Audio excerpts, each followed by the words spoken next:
Good night, everybody. Welcome to the John B. Hartford Memorial Dinner. We'll be closing with this dinner our 3 days work for the World Movement for Democracy 11th Assembly.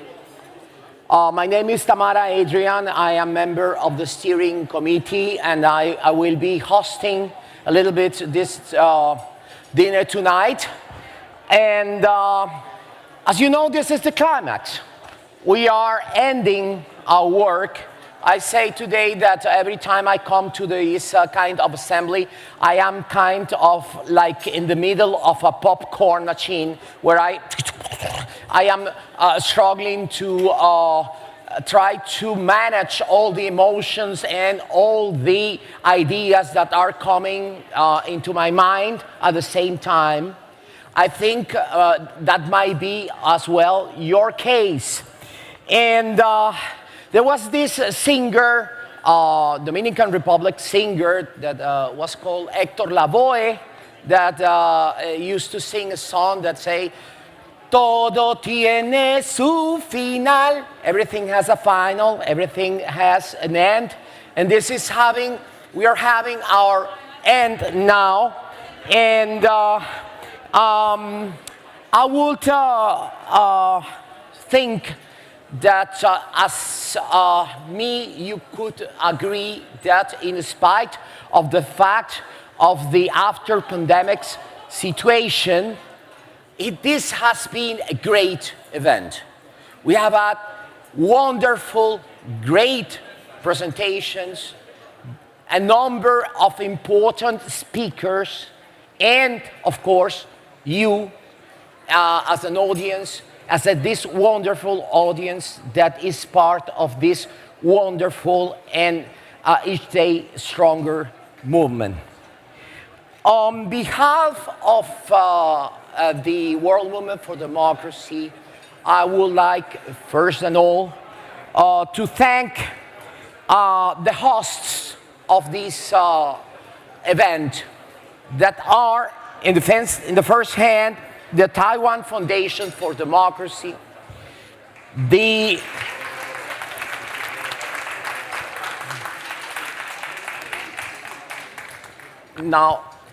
IORG, where are you, IORG?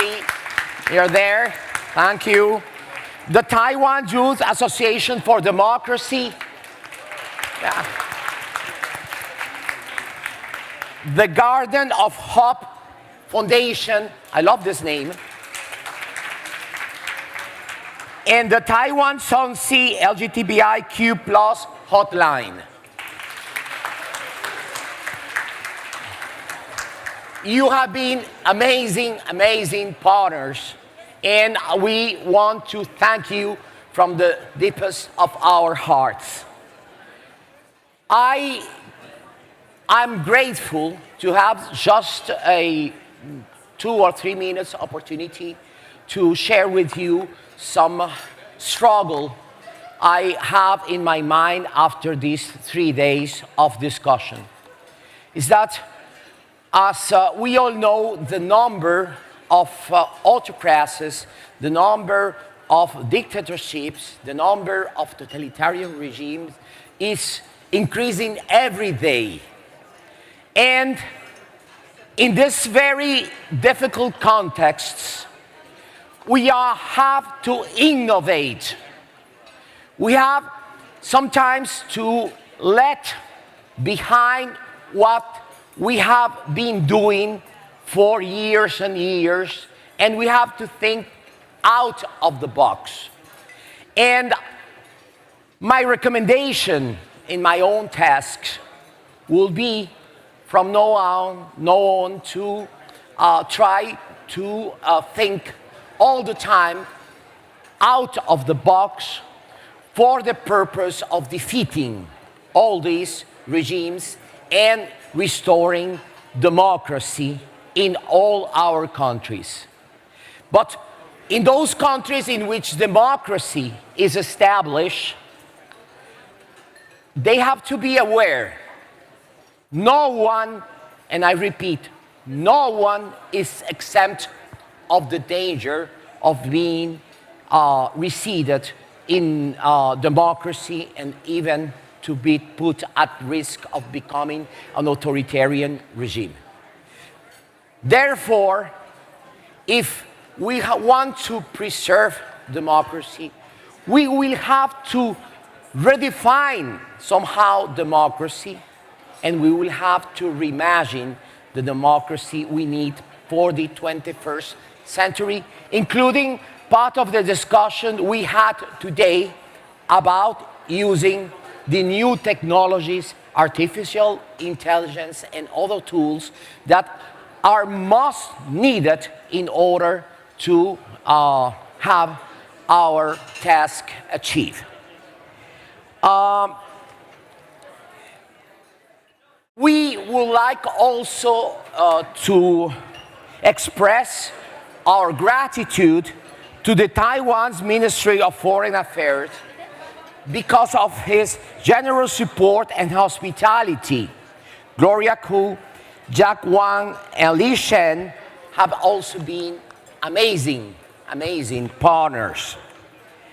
We have also to express our gratitude with the National Endowment for Democracy, the Center for International Private Enterprise, the International Republic Institute, the National Democratic Institute, and Solidarity Center, as well as the American Institute of Taiwan, that all of you have been amazing partners. The support from Korea Foundation, from Eileen Dunaway, from Dayton Ogden, and from S3 made this assembly possible. Ongoing support from the Hartford Foundation ensures the world movements continue and to work and to be able to pursue its goals. And we are, of course, extremely grateful. Without the support of the Hartford Foundation, we had not been able to bring here so many young voices, so many young faces that you see all around the room today. Now, I would like to invite the Hartford Foundation to make remarks. Unfortunately, they were not able to come to Taiwan, so I will be presenting a video with its remarks. Hello, and greetings from New York City. I'm Jane Kurzman, a director of the John B. Herford Foundation and a former director of the National Endowment for Democracy. I'm so sorry that I was not able to be with you this week.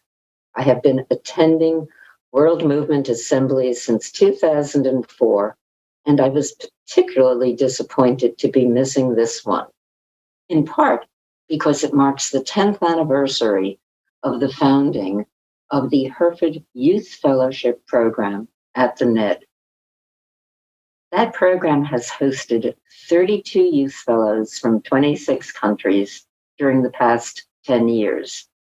And some of our alumni have been with you this week in Taipei.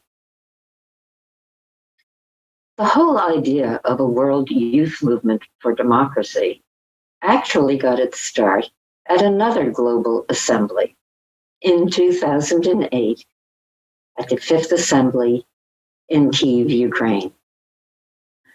My colleague, Robert Miller, from whom you will be hearing in a few minutes, pointed out to me that there were very few young people at the conference. I looked around the room and I realized that Bob was right. We asked Rieta Jonan about this, and he assured us that there are young Democrats, and he arranged for us to have lunch with a few of the activists who were there. It was as a result of that meeting that Bob and I decided to ask the Herford Foundation to consider supplying seed money for a world youth movement for democracy. And the foundation agreed.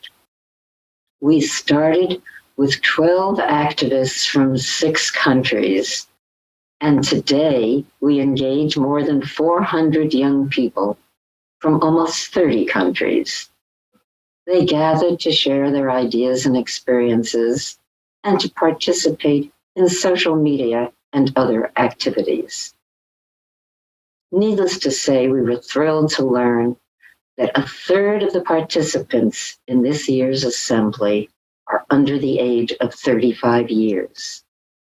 They are on the front lines of democratic movements around the world and are forging a more democratic future for us and for generations to come. Our hearts, respect, and admiration go out to them and to all of you, even though we are not physically there. We are in awe of all that you do, and we send our very best wishes for your safety and continued success. It is now my pleasure to introduce Robert C. Miller, the president of the John B. Herford Foundation, and in my view, the godfather of the World Youth Movement for Democracy. I'm so sorry not to be with you in person tonight. I have been to every assembly since 2004 in Durban, South Africa. Each has been transformative for me, as I hope is the case for many of you. The inspiration I get from attending has profoundly humbled me as I see firsthand the grit and courage of those who are at the barricades promoting and defending freedom around the world. In my opinion, these assemblies are a unique opportunity to provide the networking needed to bolster and reclaim the march to a more democratic future. John Herford, in whose name this dinner is dedicated, was an internationalist and philanthropist who played an instrumental role in the creation of the World Movement for Democracy and its first global assembly in Delhi, India in 1999. He made his mark in the financial industry and was a longtime board member of the National Endowment for Democracy, where he always stressed the importance of empowering younger generations of democratic-minded leaders. To continue this legacy, the Herford Foundation has proudly supported the World Movement for Democracy and the World Youth Movement for Democracy. You have been brought together at this 11th Assembly, together with a number of former Herford Youth Fellows, to learn from each other, to build partnerships, and to mobilize collectively. As you depart Taipei, go knowing you have our support and that of the Herford Foundation as you work to advance our common cause. Following dinner, we will recognize the 3 groups that are the recipients of the 2022 Democracy Courage Tributes. Each is working despite violence and brutal repression on the front lines of freedom. We celebrate their ongoing efforts. They are the young North Korean defectors, the Sudanese resistance committees, and the woman-led human rights movement in Afghanistan. And now, please enjoy the dinner.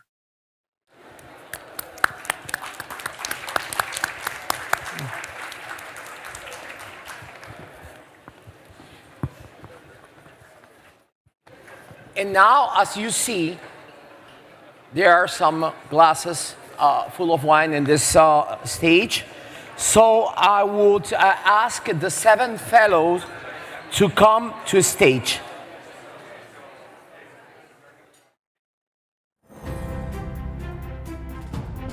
Come in. The 7 fellows, please come to stage.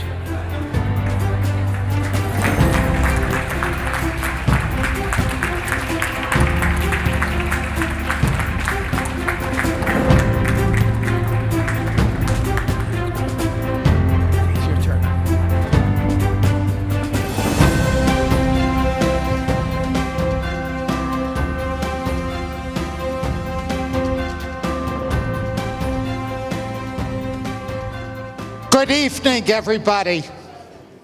I'm Stuart Applebaum from the United States, and I really have a wonderful privilege this evening to be part of this recognition of some really extraordinary young people who have been with us all week.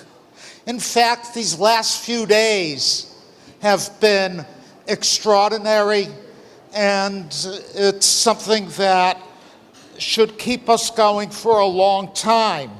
Because despite all the challenges we face in our struggle for democracy around the globe, I know I will be leaving Taipei optimistic because of all of you, people who share a common vision and determination to advance our democratic ideals. We have been inspired by so many of you who fight so hard and have sacrificed so much. But what makes me particularly excited are the young people who are here this week, people who are prepared to take on this work for the next generation. Shh.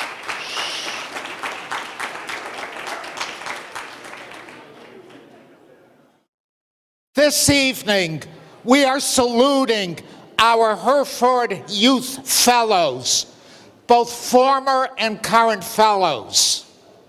The fellowship is designed to bring the next generation of democracy activists into our movement. And this year marks the fellowship's 10th anniversary. Just to be part of the fellowship, to become a fellow, is extremely competitive. Every year, more than 1,000 applications are submitted. And out of these 1,000 applications, only 4 fellows are selected to join the program.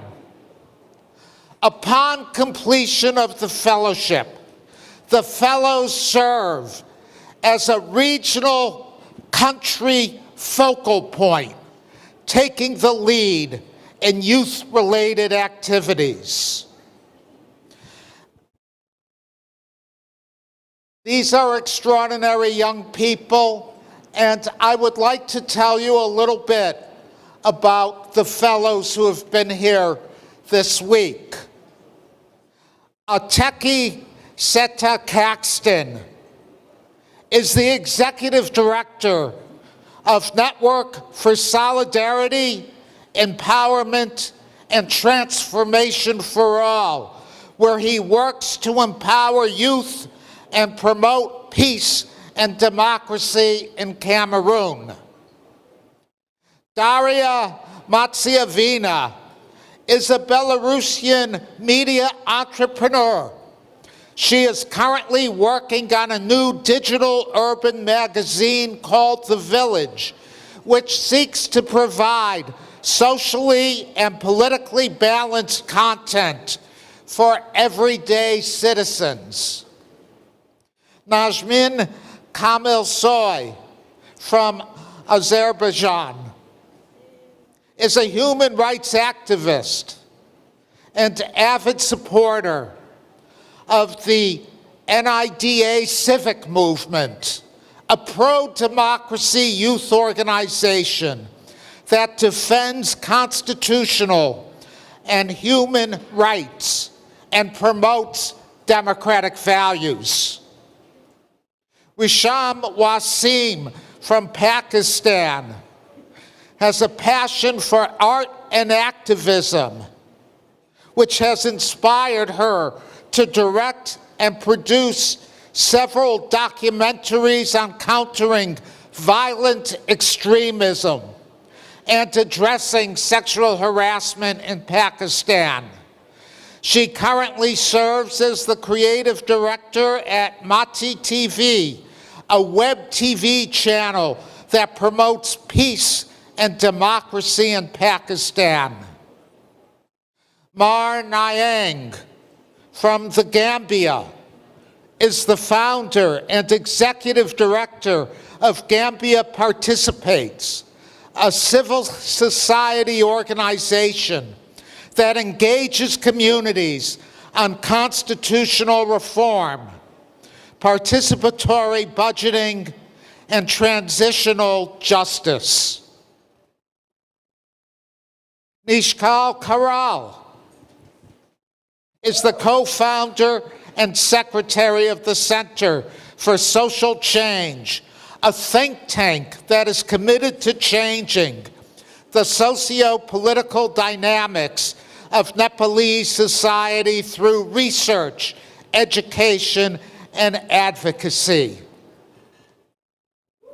And Marwa Galaleldin leads the youth portfolio at the United Nations Population Fund Sudan Country Office, where she designs and oversees the execution of strategic programs that contribute to the systematic and meaningful youth-led participation and leadership in sustainable development, humanitarian action, and peace building.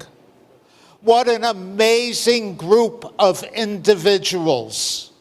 We are so proud of you because we know you are our future.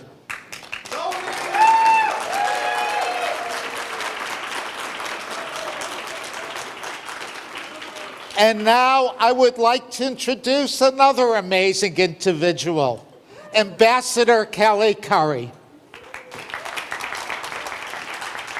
Thank you, Stuart. Thank you, Stuart. It is such an honor to be part of this moment, at this wonderful evening tonight, and to be able to not just honor the young people on this stage, but all of the more than 30 Hereford Fellows who've been through this program, who've benefited from it, and who are now out there in the world making it a better place. If, like me, you've had a chance to spend some time with these incredible young people this week, you will see why we celebrate this program, why this program is so important, and why we really at the NED see it as such an important investment in the future of democratic change, and why we are so excited about the work that these people are doing. They are truly incredible. They are working in some of the most difficult contexts around the world, in Belarus, in Sudan, in Azerbaijan, Cameroon, Nepal, and Pakistan, and the Gambia. If you haven't had a chance to talk to them, I really urge you to seek them out, hear about the work that they're doing, and make those connections. They are truly, truly remarkable. When I was talking to them, the word that kept coming up and how they described their experience is transformational. And I think that this is really important. There are so few things in the world that are transformational, and to have this group of people who they are transforming their own countries, their own communities, but for them to talk about their experience with the Hereford Fellowship as transformational for them, it just tells you what an incredible experience it is. They're people who were doing so many extraordinary things in their own societies, but with the tools and connections and experiences that they are getting from their time as Hereford Fellows, it makes them even more extraordinary and allows them to step up their own game and really take it home, take it back to their own region, and network around the world to continue and expand on their impact. And so I think that as we enjoy this beautiful dinner tonight brought to us by the Hereford Foundation, let's shout it out for the Hereford Foundation. And thank you. And really, thank you to Jane and to Robert, who we heard from earlier, for their incredible leadership in creating this important fellowship, for their vision in saying we need to invest in that next generation of democracy leaders. We need to give them the tools. We need to network them. As we've talked about this week, the bad guys are networked up. They're all hooked up. We need to hook up the good guys and make sure that they're as networked, if not more networked, and have the same solidarity that the bad guys have. That's the only way we win. So it's my honor to ask everyone here, and I'm going to make a last call for any of our remaining fellows who haven't gotten up on the stage yet. I think there might be a couple of you out there. Last chance to join us. Okay. All right. So I'm going to ask everybody to raise your glass to the extraordinary Hereford Fellowship, the extraordinary Hereford Fellows. Oh, there you are, Dar. Thank you. Thank you. And the extraordinary opportunity that it has made for these extraordinary new leaders in our fight for democracy. Gambai.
And now I would like to welcome to this stage a very good friend, a member of the steering committee, Hasala.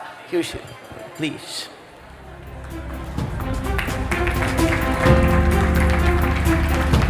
Hello.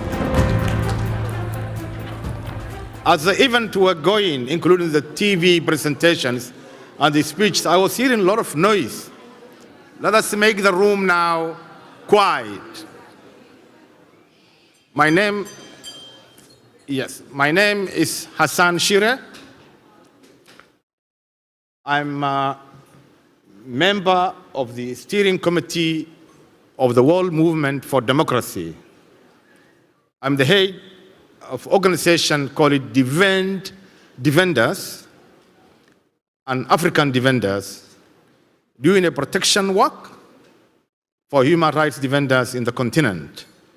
For those of you who had the privilege in coming to today's workshop, which I was delivering, I have highlighted what we call Ubuntu Hub City, 8 relocation spaces in the continent where the entire city and the entire country receives a human rights defender at risk to rest and recuperate and to do their work in a safe but not silent. I would like to, first of all, want to introduce the topic why I'm standing here, which is the significance of the Russian war in Ukraine. The war in Ukraine, we know that the cost the global community is paying in confronting that, and I think they will be defeated. The world now, the energy crisis, the winter is coming. You find the food crisis and globally. On top of that, we are just imagine, and not yet even out of the woods, of the COVID-19 pandemic, which have weakened the capacity of societies to sustain themselves. It's worse in the continent where I came from. I'm originally from Somalia. I live in Uganda, and I'm a Canadian, where the climate outage was already impacting the lives of nomads in the Horn of Africa and the East Africa. Over 30 million people, their livelihood has been at stake. And the food basket where these wheat and others were coming was from Ukraine. And this war has disturbed it. So each and every child and each and every person who succumbs to this climate-induced famine, I think Russia is responsible equally because they disturbed the supply chain of all the krill in the world. It affects the lives of all people because even some countries, the fertilizers where they use in Latin America even for their agriculture was coming from there substantially. And now those things are unattainable. The energy, I don't want to repeat again, where most of the European countries and others were using, has been also coming from that side, and now it has been put to an end. I came from a war-torn country, Somalia, and I want to take you a little bit back to the history of war to correct existing borders. My own country, which was an ally of USSR, United Soviet Socialist Republic, who cannot connect piping water to their own people, had one of the most sophisticated arms supplied by Warsaw and through Russia, and they deemed it to reclaim Somali-speaking regions in Ethiopia, and then subsequently in Kenya, and then French colony maybe in Djibouti. But the 77 Siad Barre, dictator for 21 years, attacked Ethiopia, a country of 100 million people, and the Somalis were less than 15 million people, in order to annex and bring the Somali-speaking people to proper Greater Somalia. It ended the disaster up to now happening in Somalia. That war made Somalia, the entire state, to collapse. They never succeeded. We never succeeded to get that piece of land. And now Ethiopia, as it is, and the Somalia, it became a place where endless war and all that. And that was the beginning of the state collapse. History is awash. When somebody stands up one morning and thinks they can correct what they think is right for them, however powerful you may think, it will end up in disaster.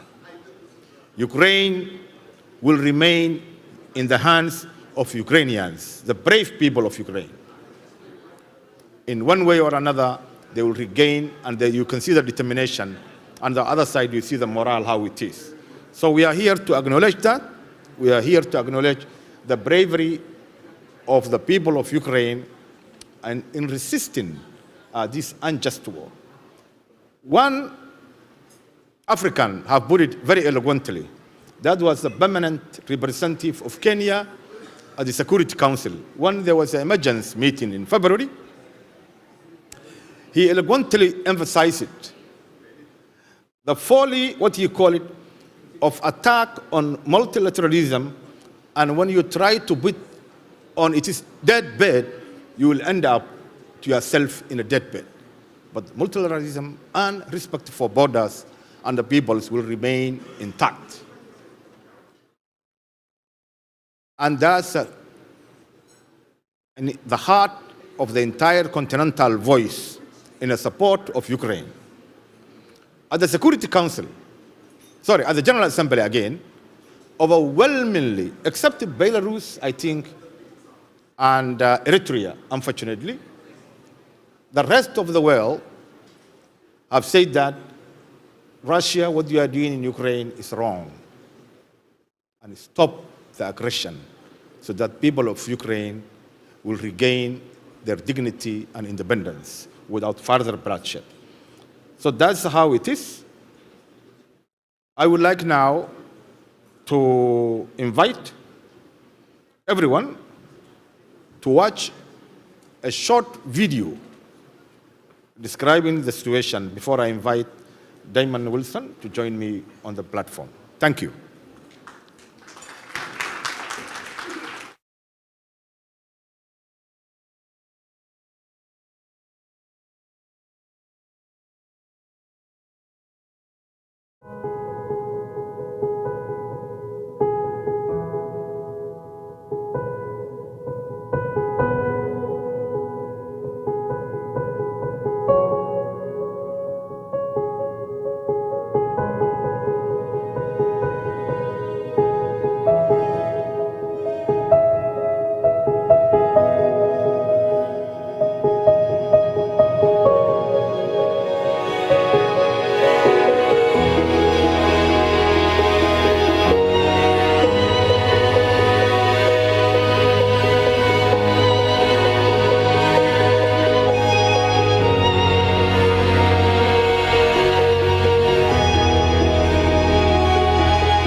We stand with Ukraine. Thank you, Hassan.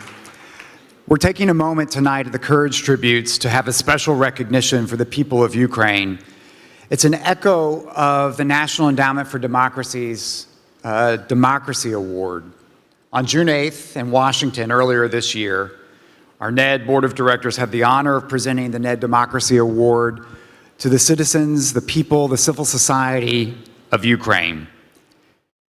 Ukraine civil society and their fight for freedom and democracy, because after all, it's the Ukrainian people coming together that have stopped Putin's army. We honored 4 organizations that represented the powerful citizen movement to defend Ukraine's freedom. The Anti-Corruption Action Center, led by Daria Kalanyuk, who is with us here. The Center for Civil Liberties, led by Alexandra Matveychuk, who has subsequently won the Nobel Peace Prize. Public Interest Journalism Lab, led by the journalist Natalia Gomenyuk, and the Ukrainian Volunteer Services, led by Anna Bondarenko, who is also with us tonight.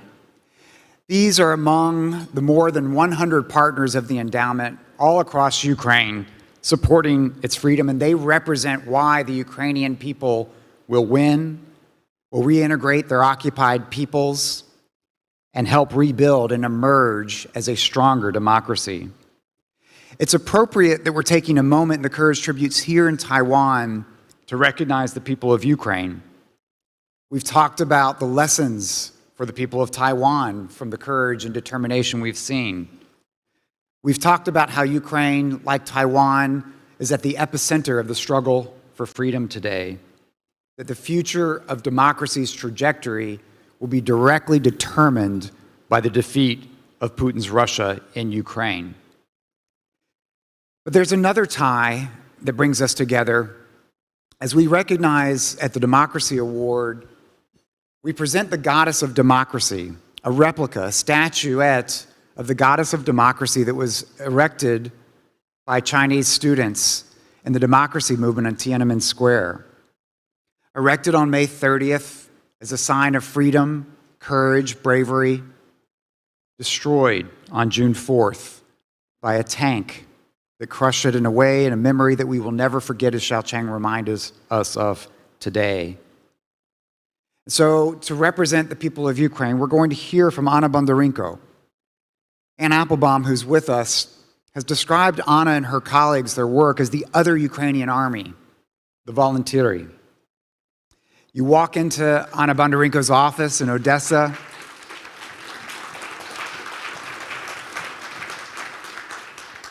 and you see "a good deed has great power," a slogan painted across her walls.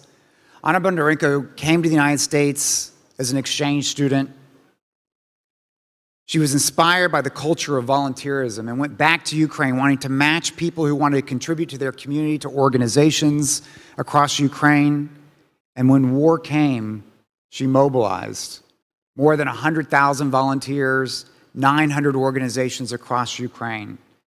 She represents the future of Ukrainian democracy. When she was in Washington with us, she explained, democracy is not just something you read about in books and newspapers. You build democracy by practicing democracy.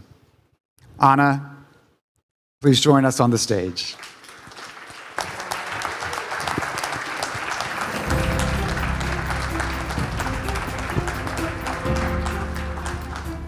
Thank you, Damon, for those kind words and support. And it's a pleasure and great honor and responsibility for me to be here today on this stage, representing not only the civil society of Ukraine, but all of the courageous people of our country. For those of us whom I still didn't meet, I'm Anna, I'm from Ukraine, I'm 27.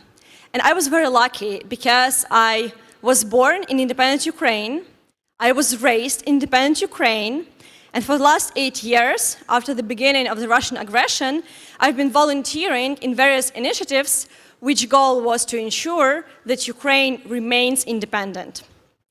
During these years, I have witnessed how hundreds of grassroots initiatives, hundreds of civil society organizations emerge all around Ukraine. Each of those organizations had its own goal, its own scope of work, its own responsibility, including the human rights protection, the climate change, the youth empowerment, and all of the other sectors. But all of those organizations were united in one goal and one values. Most of the time, during those years, the civil society organizations were working separately. But the values of freedom, of democracy, of dignity united all of them toward the common goal. When Russia started the full-scale invasion 8 months ago, our civil society were among the first ones who responded. And from the early morning of February 24, hundreds of civil society activists were coordinating people all around the country, communicating the truth about what was happening in Ukraine, both inside the country and abroad, organizing people who needed help and matching them with people who were able to provide those help. Every organization was overwhelmed with a number of requests, with a ton of information. But because of the trust and the constant 24/7 communications, we as civil society organizations were able to survive during those challenging first days of invasion. And the same happened not just with civil society organizations. The same level of mobilization, of support, of collaboration happened with our businesses, with our government, with our local authorities, each of them taking the responsibility of what was happening in their community, in their city, in their village, and becoming the force that was holding the country together at that very challenging moment. But there's also one other thing that happened on February 24, which I would like to emphasize today. At first, we as Ukrainians didn't pay enough attention to that. But with every following week of the invasion, we started to notice it more and more. There was not only civil society organizations and local authorities who took the responsibility and started to act and made a choice to defend the country. There were thousands and millions of Ukrainians, each of them making the same choice for herself or himself. So-called ordinary people showed extraordinary devotion that we didn't expect. They started to organize humanitarian hubs, shelters, centers where people could bring food and clothes, evacuation buses, places for people to stay at the borders for the ones who were evacuating. We often saw people who, during the first days of invasion, were helping their loved ones, especially women with kids, to go to the border and to evacuate to the countries. And then those people, several days afterwards, they came back to us and they were asking, how can I help? What can I do to defend the country, to help the people? What is my role? What can I do in order to help? The situation has changed a lot since those first days of invasion. We have seen Bucha and Mariupol. We witnessed mass graves and atrocities. We learned how to work effectively from the bomb shelter when you don't have internet access or sometimes electricity. And we even learned what stuff you need if there will be a nuclear attack.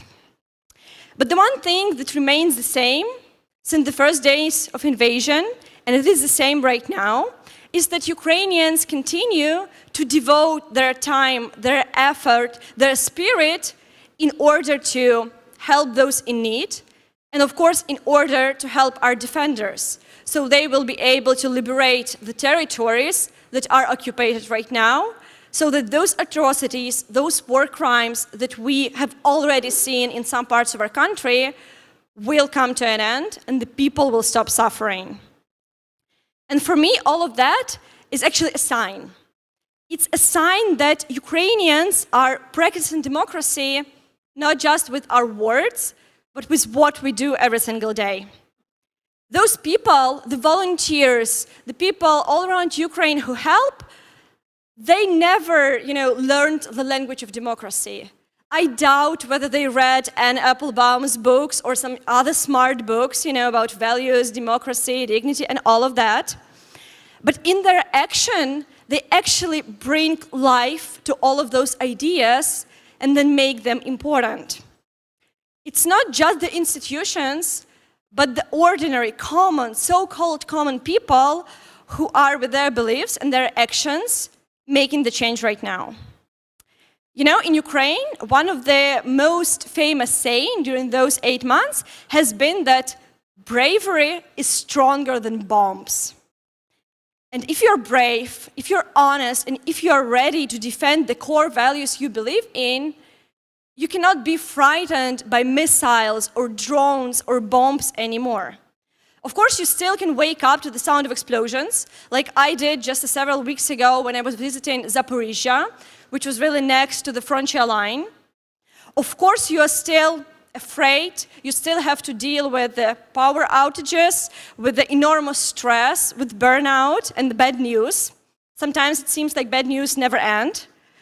But when you're acting in order to stop that, when you are looking for some ways you yourself, with your actions, can make an impact, at that very moment you realize that the Russians, the bomb, the missiles, they cannot break you.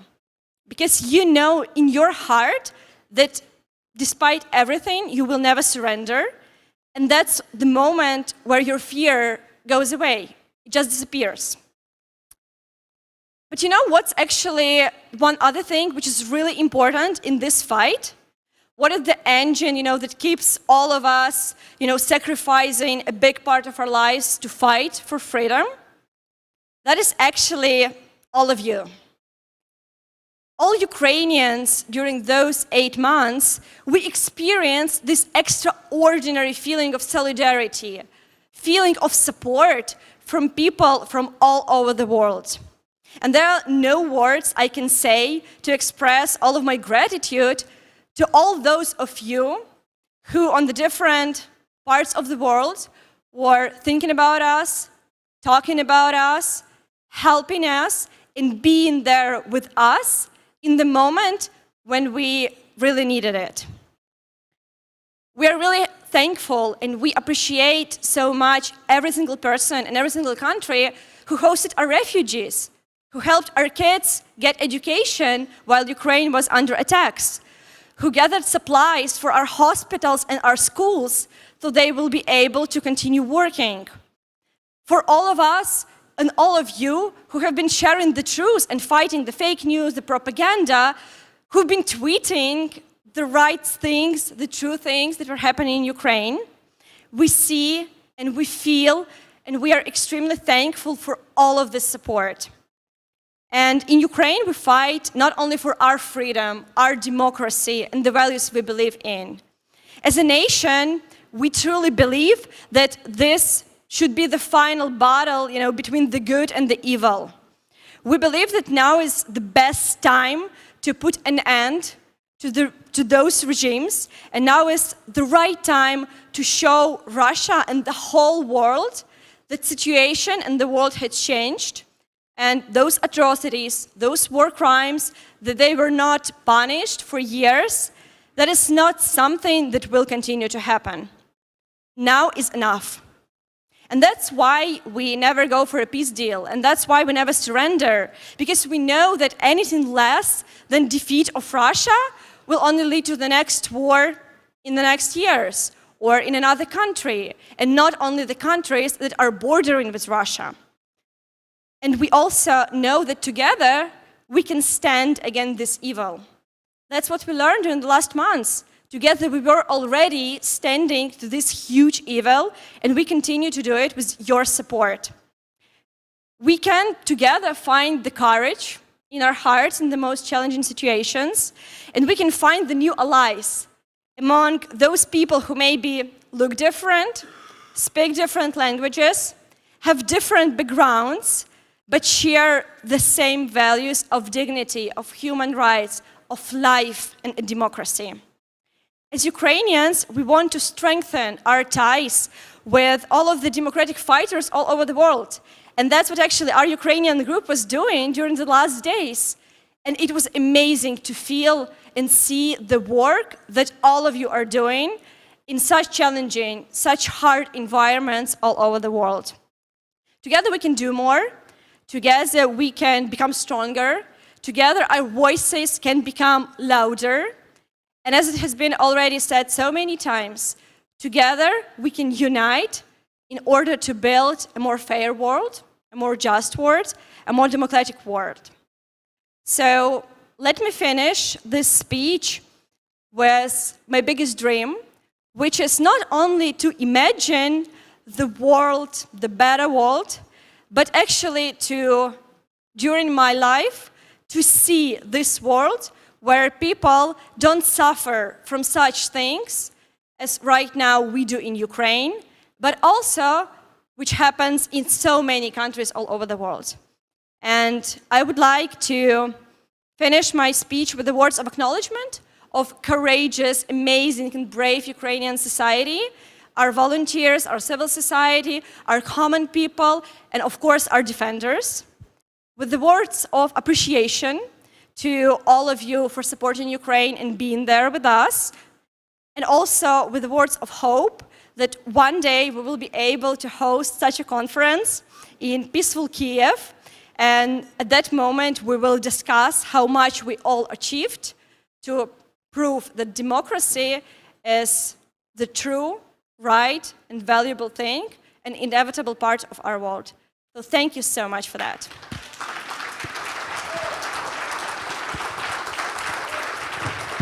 Lana, thank you so much. Hassan and I want to invite the Ukrainians that are in the house to join Anna on stage. Let me invite Hanna Hopko, Daria Kalanyuk, Yuri Diduda, Ksenia Ilyuk, Yulia Sachuk, Andriy Pavlenko, Kira Rudik, Kristina Rybachuk, Maria Milanovic, Tanya Bulak, Volodya Kodorizis. Please come to the stage. You take center stage. Come to the stage, please, to our Ukrainian friends.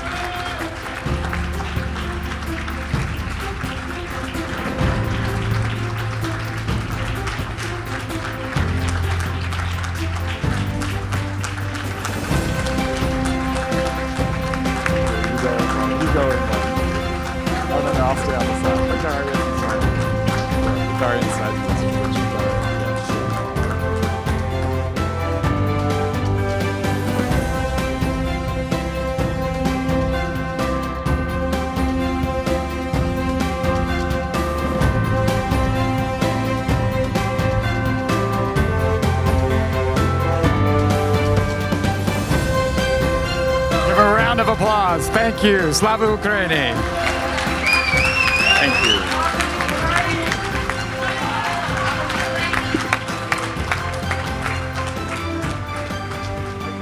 Yes, you can see. You can see. Well done. Well done.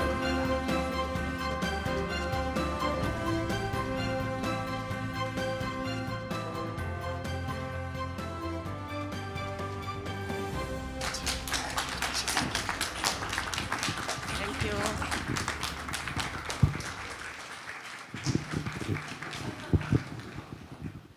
Thank you very much for this inspiring moment.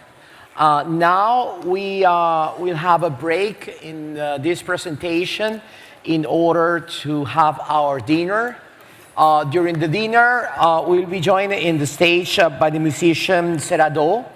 And after the dinner, we will come with the awards. Thank you very much.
evening, everybody. My name is Alyssa. I'm with the World Movement for Democracy team, and I have the honor tonight to introduce tonight's musical performer. Sarah Dow is of Paiwan origin from the Kavak tribe in Sandaman Township of Pingtun County in southern Taiwan. Her name was given to her mother and means to adorn and enhance. Drawing from the musical tradition of Paiwan tunes, in 2018 she released her studio album, Infectious, in an effort to preserve Aboriginal Paiwan tunes, and she was awarded the 29th Golden Melody Award for Best Aboriginal Singer. Sarah Dow was also one of the 6 Taiwanese indigenous artists that award-winning American musician Daniel Ho worked with on his album On a Gentle Island Breeze.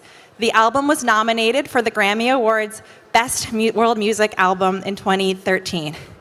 In Paiwan tradition, the warrior song is a tune for male warriors to announce their achievements in battle and recognize their courage. However, with the decline of the tribe's population, the elders decided to hand the song over to Sarah Dow, a woman, in the hope that she would pass it on to future generations. This song is performed for us tonight as a tribute to the spirit of warriors around the world who have fought for democratic values and freedoms.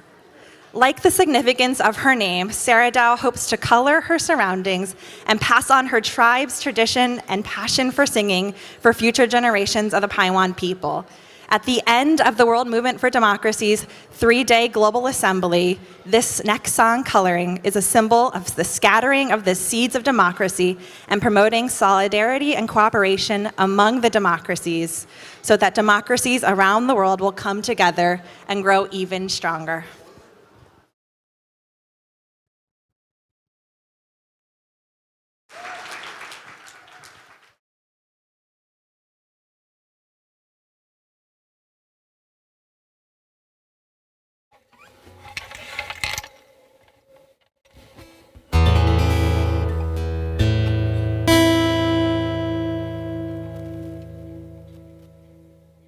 Oh, yeah.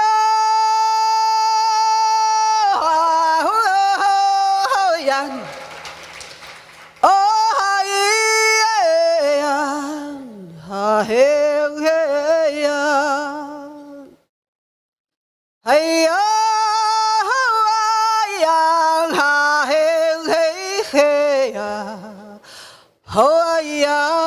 yeah. Oh, yan how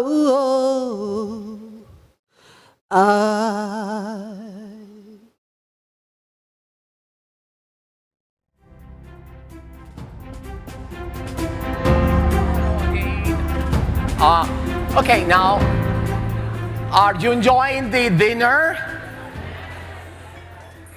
Well,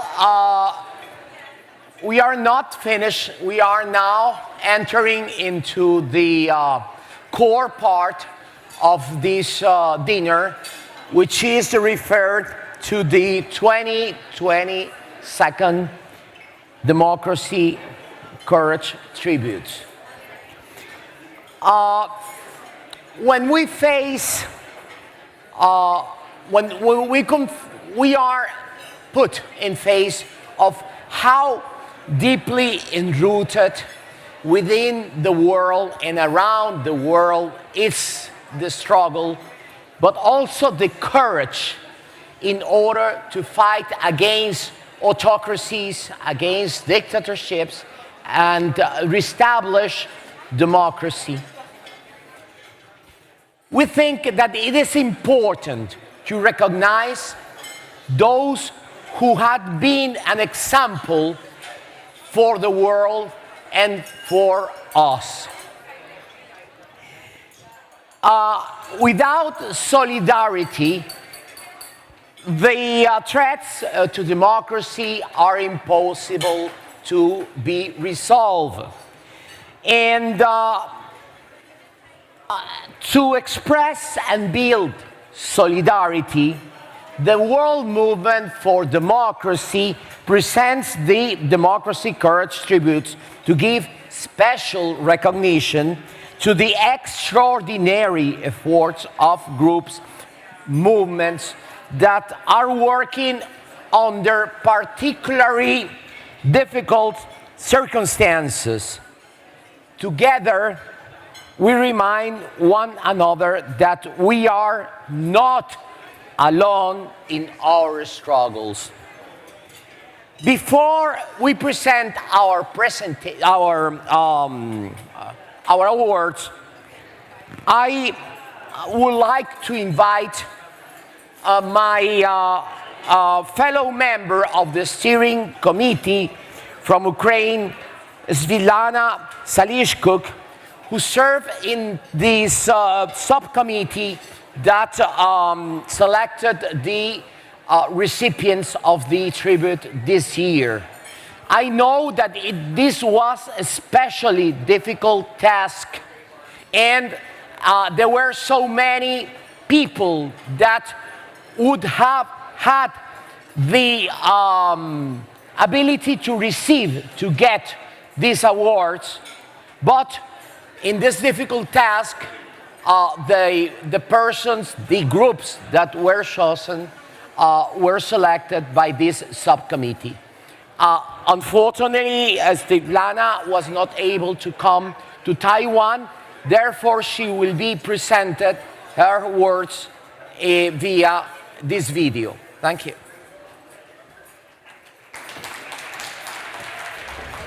My dear friends, my name is Svitlana Zelishchuk and I'm doing this video in Kyiv, capital of Ukraine.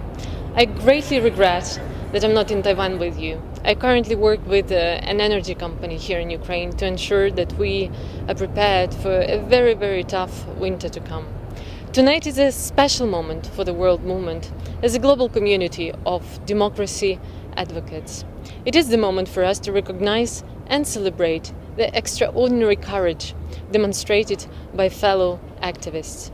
To express our utmost solidarity with such brave democracy movements around the world, we present our Democracy Courage tribute at every global assembly.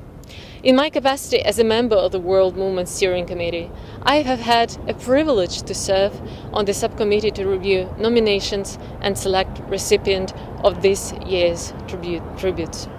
Tonight, the Steering Committee is delighted to present 3 Democracy Courage tributes, and my fellow members of the Steering Committee will talk more about each of 3 recipients.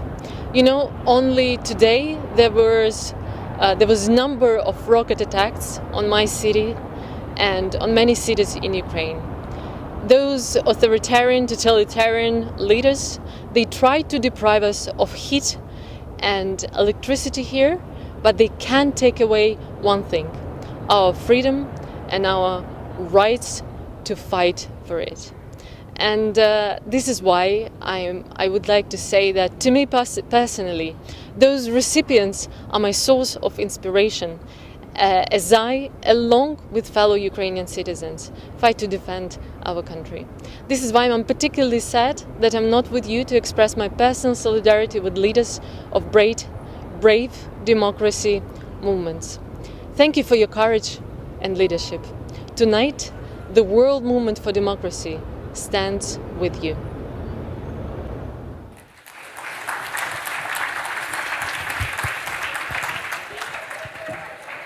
Did you notice that there are 3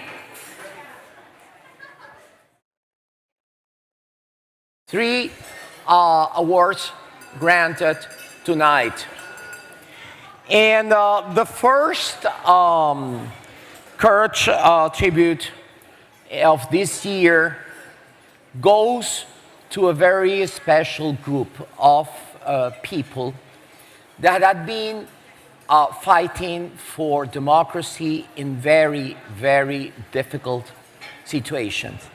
It's the tribute to young North Korean defectors growing the flame of the North Korean human rights movement. This new generation of young North Korean defectors in South Korea is leading the efforts to fight for freedom for North Korean citizens. Young defectors are overcoming trauma, prejudice, and risk to themselves and their families in order to champion the North Korean human rights movement. Therefore, I would ask to present first the tribute video, and I would ask then Carl Gersman to come to the stage and present this award.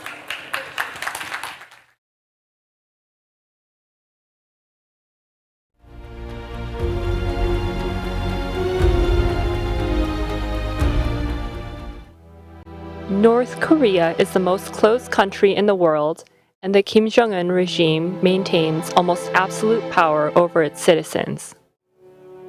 The Kim regime controls nearly all aspects of life by employing extreme information controls and committing horrific human rights violations.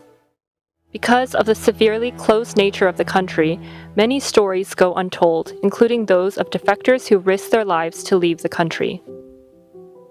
Despite such daunting challenges, there is a new generation of young defectors who are pioneering new, innovative ways to not only shed light on North Korea's ongoing human rights violations, but to also foster a human rights movement among fellow North Korean exiles. 안녕하세요. 저는 최시우입니다. 나우라는 단체에서 지금 사무국장으로 일하고 있습니다. 이것을 우리가 청년들이 침묵하지 말고 전 세계에 알리자라는 취지하에 이 단체를 같이 창립을 했고 2010년에 창립을 했습니다. 그때부터 지금까지 활동하고 있습니다. 지성호 대표도 이렇게 북한에서 엄청난 인권 침해를 당하고 온 사람이고 지성호 전 대표도 그랬고 저도 그랬고 사실은 그런 데서 그런 걸 당하고 나오게 되면 잊고 싶거든요. 굳이 막 그런 거를 말하고 싶지는 않거든요. 지성호 대표가 말하더라고요. 이렇게 뭐냐면 우리 같은 피해자가 그런 걸 침묵하게 되면 누가 그걸 알리겠냐. North Korean democracy activists face not only the risk of having the Kim regime targeting them or their families with violence, imprisonment, or even assassination, but their choice to flee their hometown and country also means leaving behind every person they've ever known. My name is Taehyun Park. I was born and raised in North Korea. I found a non-profit organization called 우리온 in 2015. 우리온 is a platform where North Korean defectors can access to useful information such as job, housing, scholarship, and other social welfares. 우리온 is runs by North Korean defector for defectors. North Korean defectors are taking huge risk once when they are speaking out. I know what we have been through, the experience all the way down to South Korea. But in the beginning of life in South Korea is not easy. 예전에 한국에 이제 금방 정착을 했을 때 내가 여기서 살아가려면 좀 치열하게도 일도 해야 되고 좀 이런 부분이 있다 보니까 그때부터 조금씩 이제 좀 힘들었던 것 같아요. 우리온 같은 경우에 진짜 많은 도움이 된 것 같아요. 그 네트워크 같은 역할을 한다고 해야 되나요? 내가 지금 사는 사회가 민주주의 사회인데 그 민주주의 사회에 대한 부분들에 대해서도 이제 알려준다거나 또 그분들을 통해서 또 이제 다른 어떤 이제 또 인맥도 형성을 할 수 있게 되는 거고. The courage required to start life over in a new country can't be overstated. This is why it's so striking to see the courage these young activists show as they choose to work on democracy advocacy. They do so despite a lack of personal network in their new country, despite the trauma of escaping North Korea, and despite the knowledge that by taking a stand and taking risks, they become even bigger targets of the Kim regime. 저희가 나우 구호가 뒤에 보시면 있습니다. 그래서 구호가 피해자에서 옹호자로라는 구호가 있습니다. 거리 캠페인을 좀 진행해오고 있는데요. 관심 있는 분들한테는 저희가 북한 입금 관련해서 설명도 드리고 그 다음에 워낙이로는 많은 사람들이 특히 한국에 있는 많은 청년들이 북한 사람들에 대한 관심을 좀 갖고 김정은 핵무기 이런 데에만 관심 갖지 말고. The new generation of young defector leaders are inventing innovative ways to foster a sense of ownership of the movement among young defectors. Under the renewed leadership, the movement is now encouraging people living in North Korea to speak out against the human rights abuses taking place in their country. 활동은 북한 인권 개선 활동은 멀리 있는 것이 아닌 항상 자기 옆에 있다. 대단하게 생각할 필요는 없다라고 말씀드리고 싶어요. 그래서 The North Korean younger generation, we must take action and we need to prepare for ourselves to become our leaders, to make North Korea as a better country and to protect our 25 millions of people.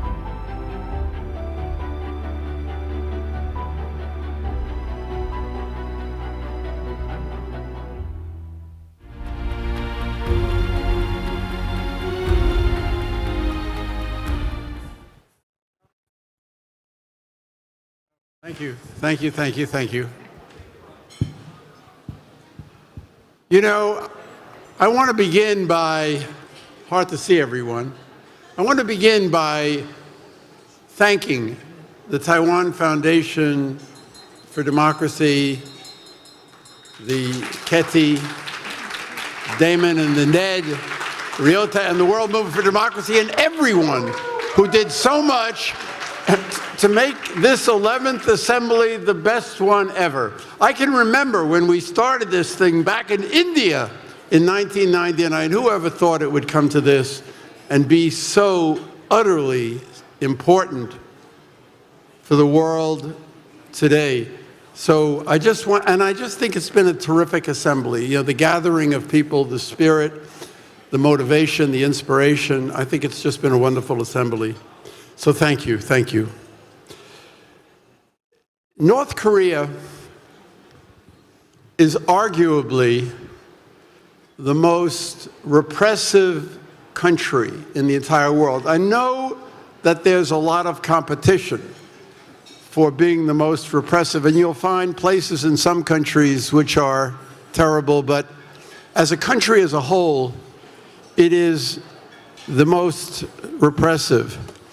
And the Commission of Inquiry of the United Nations, headed by Michael Kirby, an Australian judge, said that there was no parallel to it in the world today in terms of the violations of human rights, which include not only forced labor and infanticide and public executions, but a vast system of prison camps, Kwan Lee So, a vast system of prison camps, which not only house tens of thousands of political prisoners, as many as 200,000, but 3 generations of their family.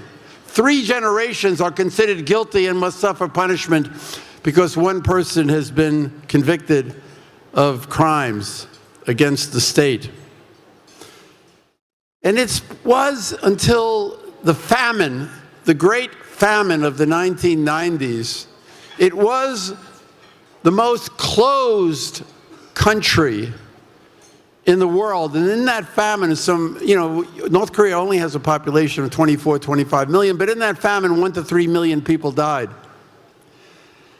And for the first time, people started fleeing, leaving, because they were so desperate for food, for survival.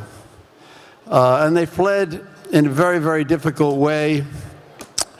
And gradually, almost imperceptibly, some 2,000 people a year, a community of defectors developed in South Korea. And today, there are some 35,000. They're called defectors, they're exiles, they're refugees, but they're called defectors. And they represent a community of some 35,000 people today in South Korea. That's unprecedented when one considers what North Korea was like in the 1990s, when there was nobody that could, bring out the story of what was happening in North Korea.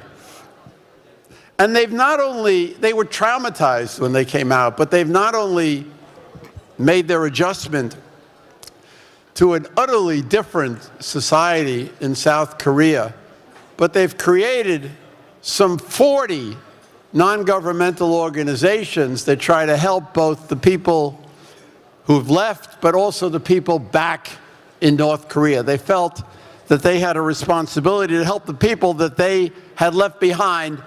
And we're honoring tonight with the Democracy Courage tributes of the World Movement for Democracy two people who represent two organizations. You just saw about them, Now and Worry On, of the 40 organizations. But really, we're honoring them on behalf of all of the defectors from North Korea. One of them is Chi-Woo Choi, who is with us tonight from Now, the Now Action for Unity and Human Rights in North Korea. And Chi-Woo created this organization in 2010 with somebody by the name of Ji Sung-ho. Ji Sung-ho is the most famous of all the defectors because in 2018, the President of the United States, in his State of the Union address, before the whole world, paid tribute to him and had him stand up and wave his crutches so that the whole world could see. And what was the story of Ji Sung-ho? Ji Sung-ho was somebody who was a kojebi. That means a beggar child, a beggar child.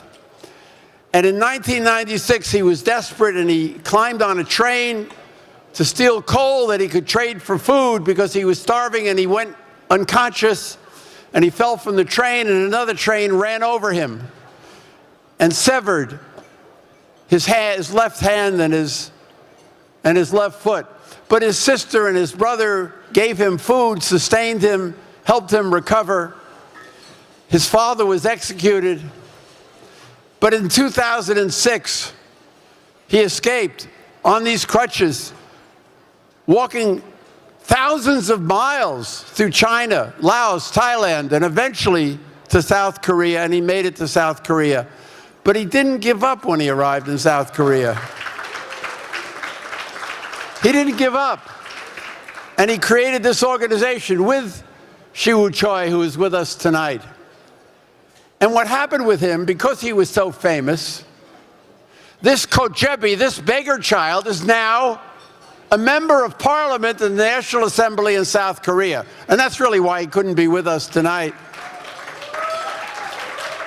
To go from a kojebi to a member of parliament is quite extraordinary. And now he is using his position in the National Assembly to help the people of North Korea. And Chi-Woo Choi has taken over Now, the organization, and is working with Ji Sung-ho to try to help the people of North Korea. It's an extraordinary story. And then we have Dae-Hyung Park with Worry On. He's played a different kind of a role. As I said, there are 40 NGOs. And he felt that they needed some organization to pull them all together, to become a kind of a one-stop information hub for the defector community living in South Korea, so that they could know what the educational opportunities were, where the scholarships were, how to get them, housing, job opportunities, social services.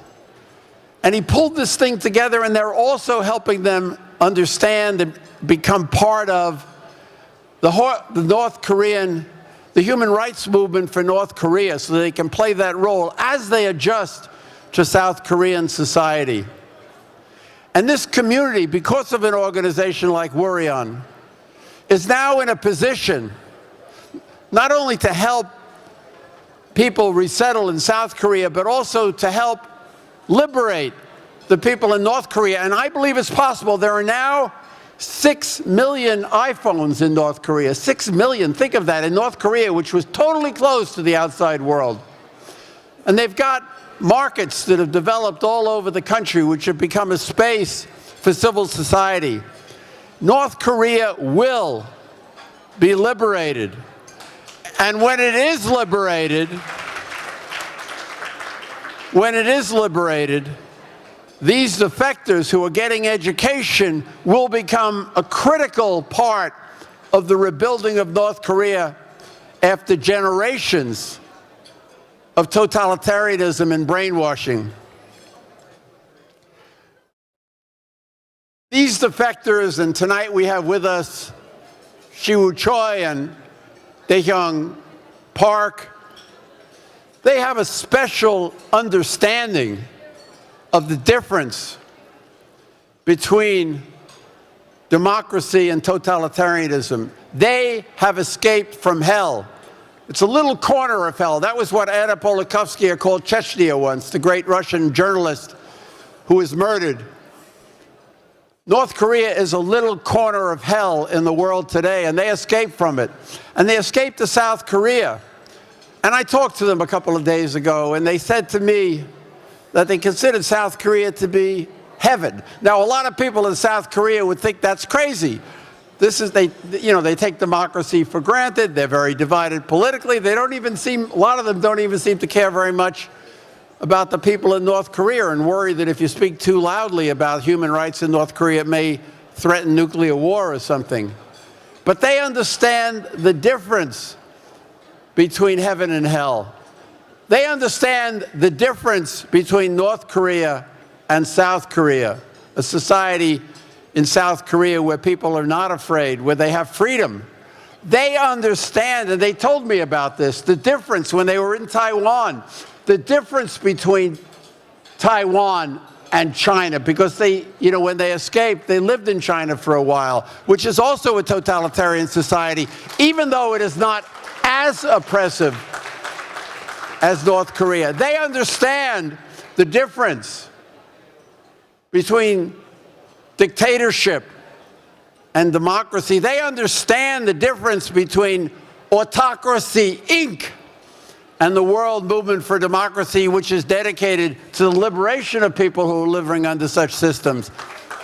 And so they bring something special to the world. They bring this understanding, and they also bring the awareness that democracy and freedom do not come automatically, that it requires, as many people have said here, it requires commitment, it requires action, it requires devotion, it requires courage.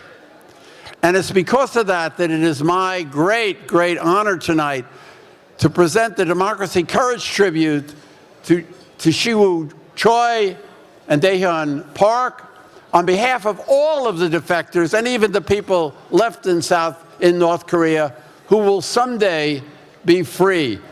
And it is because of their work, I think, that is going to contribute to that liberation. So let me call up now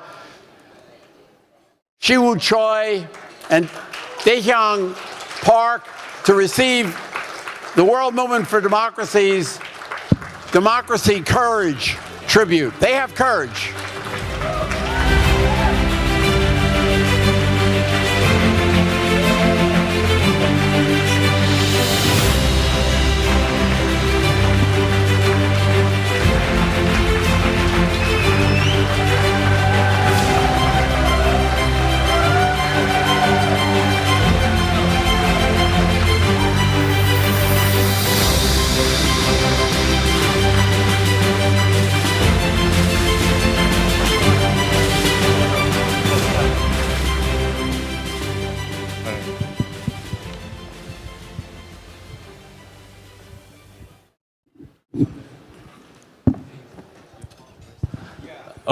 Oh my God, so nervous. So I must read my speech, so must understand me. Thank you so much. Thank you. I really want to express my gratitude to all the democracy and human rights leaders and advocates here today, as well as NED President Damon Mills and NED members. Without your support, it would not have been possible for young activists like myself and now advocated for North Korean human rights. I would like to express a special thanks to Mr. Carl Gershman. Your love for and continued support over the years was a source of inspiration and encouraged North Korean defectors activities. like myself, to fight for North Korea's human rights. To express my gratitude, I would like to invite you all to give a round of applause to Mr. Karl Gershman.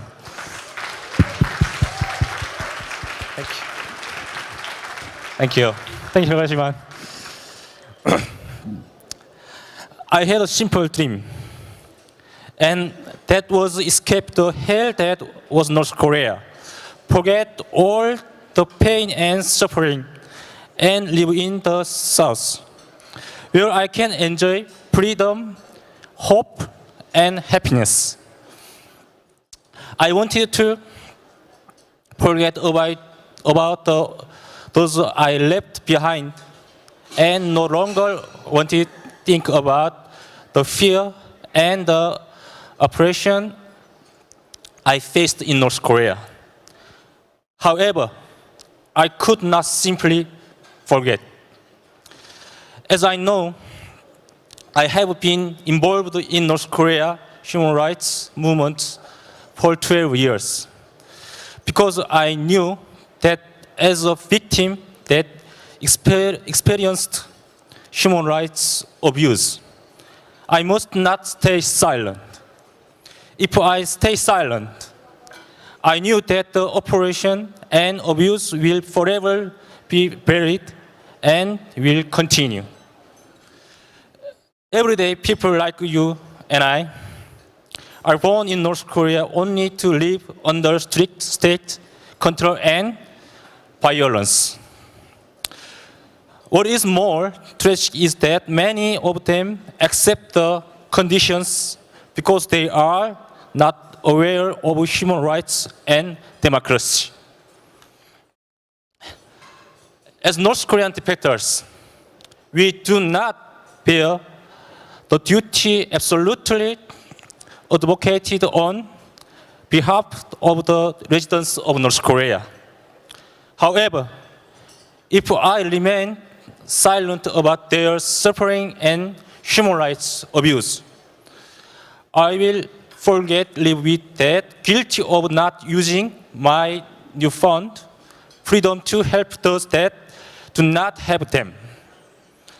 As North Korean defectors, we must not take our freedom for granted and help the residents of North Korea.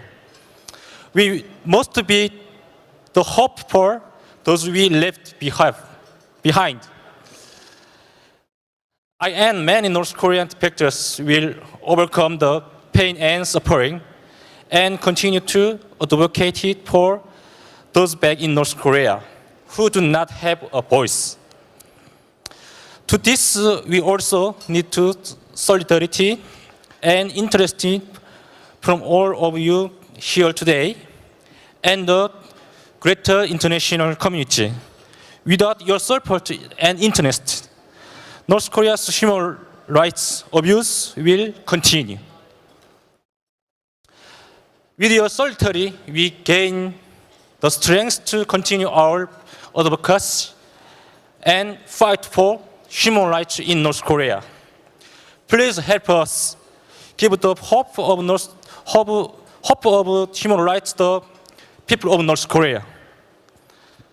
I take this award on behalf of those advocating the North Korean people and continue to fight for victims until the day that we achieve democracy.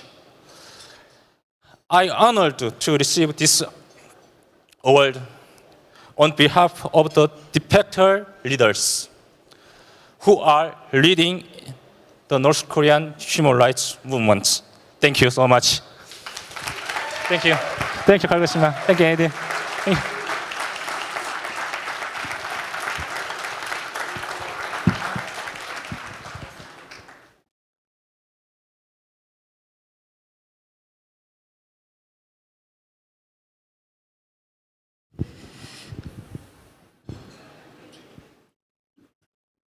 Good evening, everybody.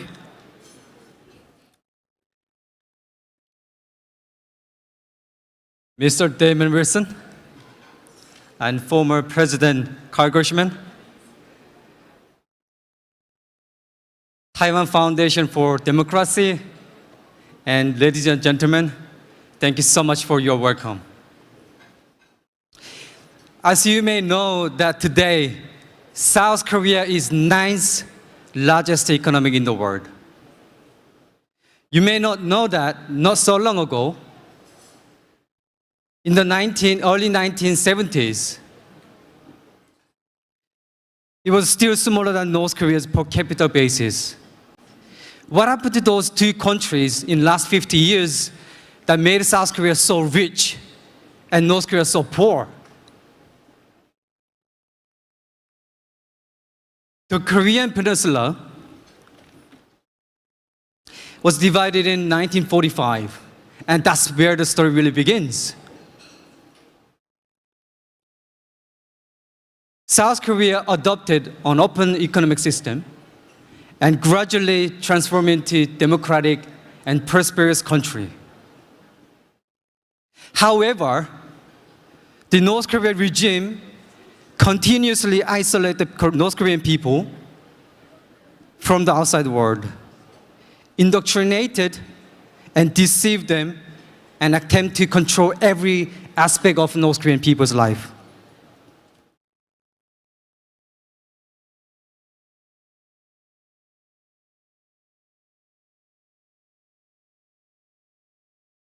Meanwhile, following the collapse of the Soviet Union, North Korean socialist economy collapsed, triggering and devastating. The famine took the life of up to millions of people, up to 3 million people. In August 2020, the US State Department released a report on food security, which projected that 59.8% of North Korean people would not have enough food to eat coming forward. The situation is getting worse. It's bad. It's because, especially because of this COVID-19 pandemic. The numbers are startling, but the stories of many North Korean families affected by food shortages are truly appalling. I still hear their cries of my people and their suffering, and it still disturbs me now. As a result, North Korea become not only the poorest country in Asia, also the most repressive society in the world. I want to speak to you tonight on behalf of my fellow North Korean friends. What we want is freedom and basic human rights. We, as a citizen of democracy and defender of democracy, must continue to stand with the North Korean people. And we have to say, enough is enough. So what we can do right now is, let's help North Korean defectors to join and support in our efforts to fight for the North Korean defectors' human rights. Thank you so much.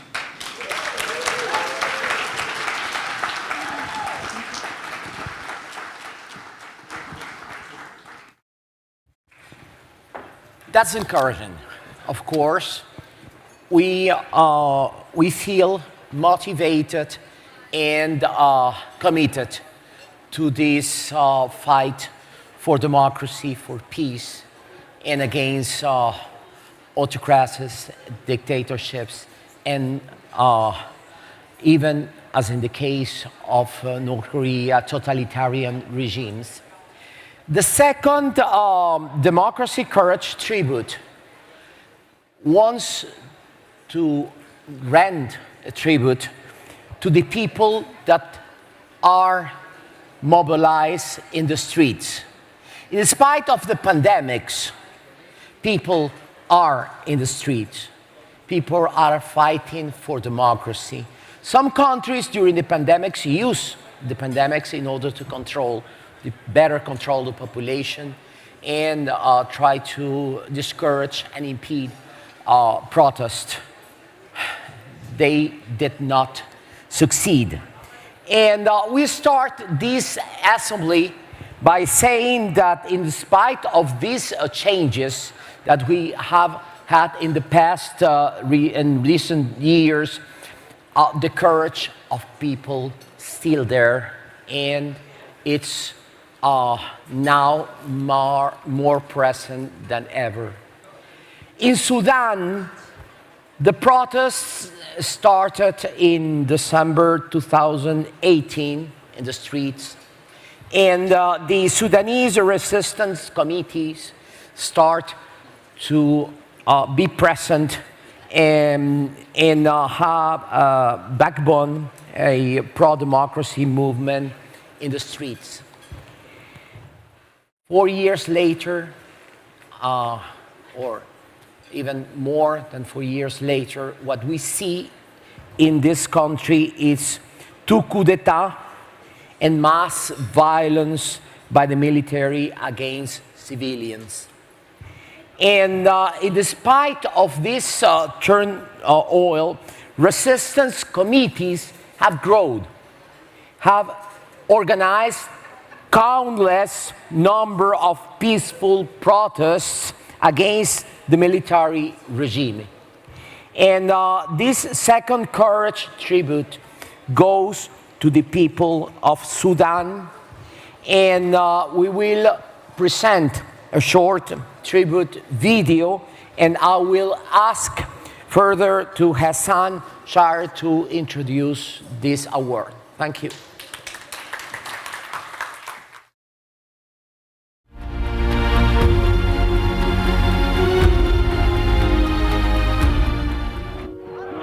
The December Revolution of 2018-2019 in Sudan was a political earthquake, leading to the ousting of Omar al-Bashir and the creation of a transitional government.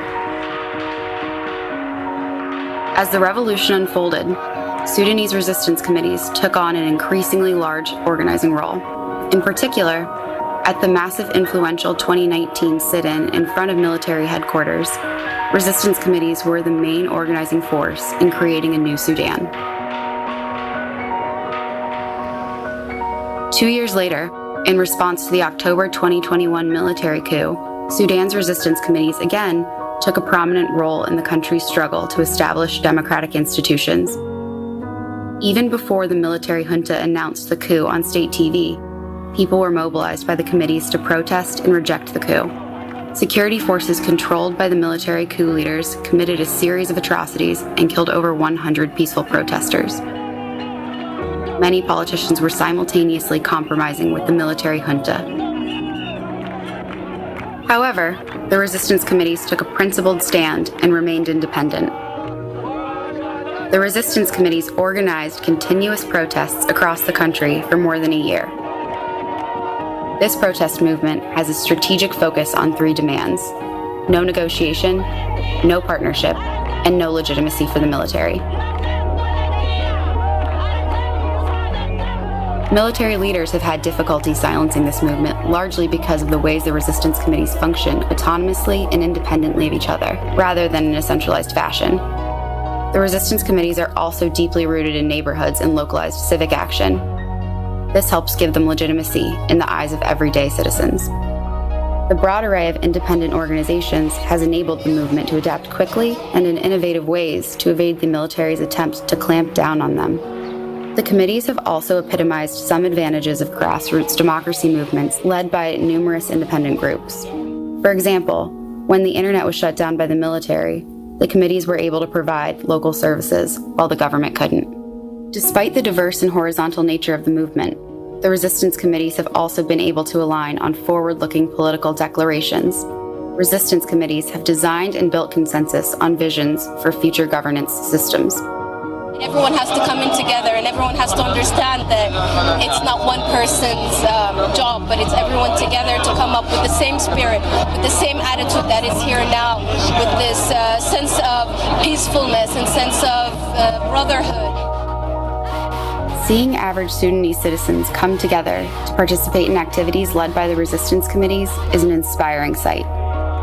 and one that reminds democracy advocates worldwide that humanity's thirst for freedom, peace, and justice continues to endure.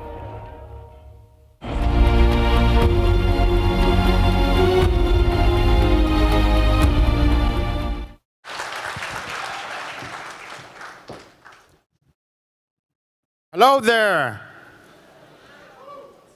Must feel energized now because you see the revolution. And I'm sure many of you may not have seen when it was happening live. One of the most beautiful revolutions we have ever watched in the world. But due to lack of interest of mainstream media, it was not being emphasized much. But here, at the World Movement for Democracy, we are acknowledging that. This tribute goes to the Sudanese Resistance Committee RC tribute speech, and I want to read for you. In the face of years of the dictatorship, corruption, repression, and oppression, coupled with lack of opportunities, the youth became the driving force, building organizational capacity, working in communities, and documenting abuses.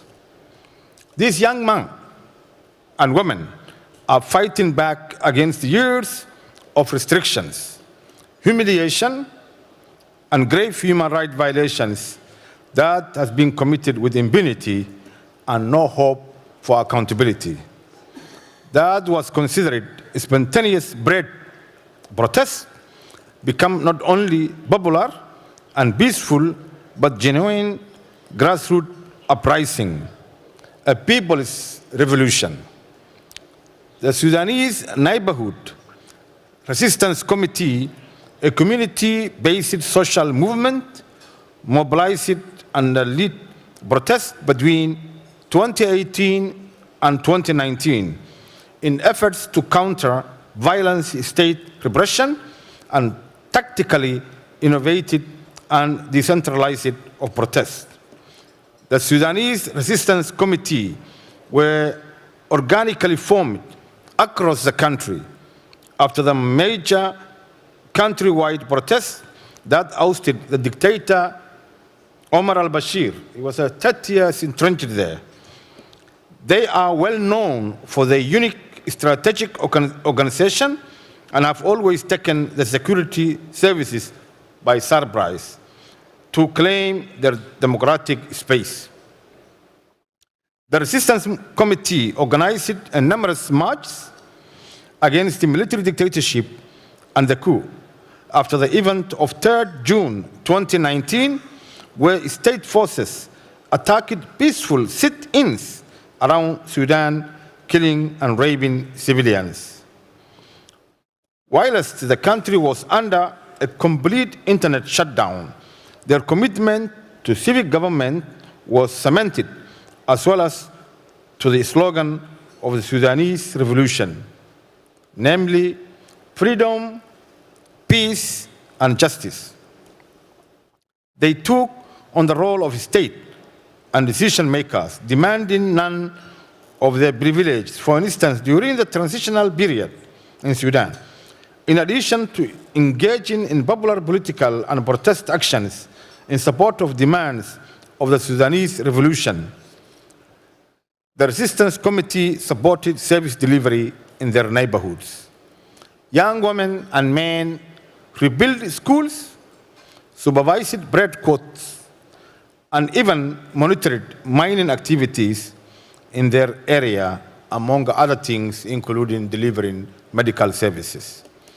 Following the coup in 25 October 2021, the Resistance Committee led popular protests amidst repression and death threat by the military. In consultation with the communities, they developed a roadmap and political character detailing charter detailing a new governing system they pledged to establish in Sudan. The charter was a product of an innovative democratic deliberations process between hundreds of resistance committees. The Revolutionary Charter for the Establishment of People's Power was published and signed by more than 50 coordinating bodies of the resistance movement committee from Sudan's 18 states. The resilience and the discipline of the Sudanese Resistance Committee is a unique and extraordinary. It's admirable to recognize the courage of this youth-led movement, their camaraderie and sense of brotherhood and sisterhood. Now, distinguished guests, it's my ultimate pleasure and the honor to have been presenting this Democratic Courage Award to the Sudanese resistance movement. Could have been represented by Mr. Ahmed Shakir. But as you may have been knowing that Ahmed Shakir, who was coming to this August bodies meeting, was prevented at the airport on a flag raised by his Minister of Interior. So he could not come and join us. He was banned to travel to Taipei. But on his behalf, not on the resistance movement, but on a Sudan, we have also our sister here, Marwa Jamaluddin, to symbolically receive the Democracy Courage tribute to the resistance movement, but she is not representing the movement. She will be receiving symbolically on this. May I invite now Marwa to join.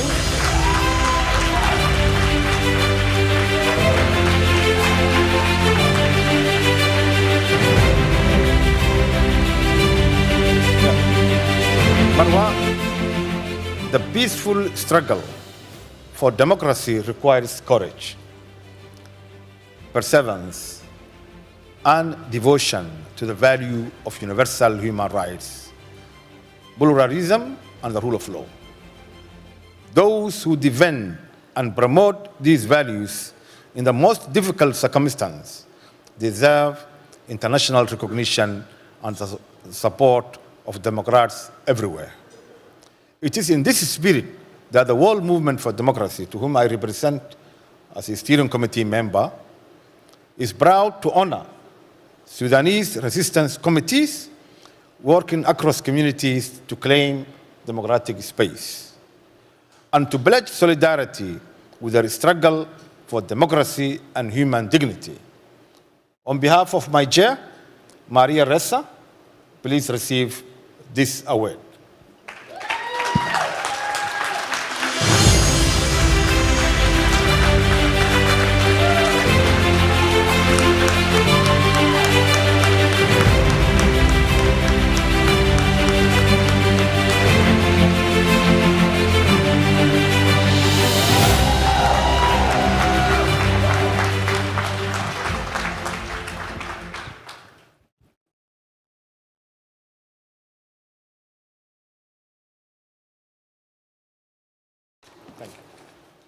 Thank you all. Thank you so much for being here. Thank you for an amazing 3 days. I stand in front of you with a mix of emotions. I am honored to be receiving the award on behalf of Sudan. But my heart is also heavy because it is not me who is supposed to receive it. I am not the elected representative of the resistance committees, but the military coup in Sudan, just like everywhere else, are so afraid of this tribute and what it symbolizes, that they issued a fake travel ban to an 18-year-old who was elected by the resistance committees to receive it.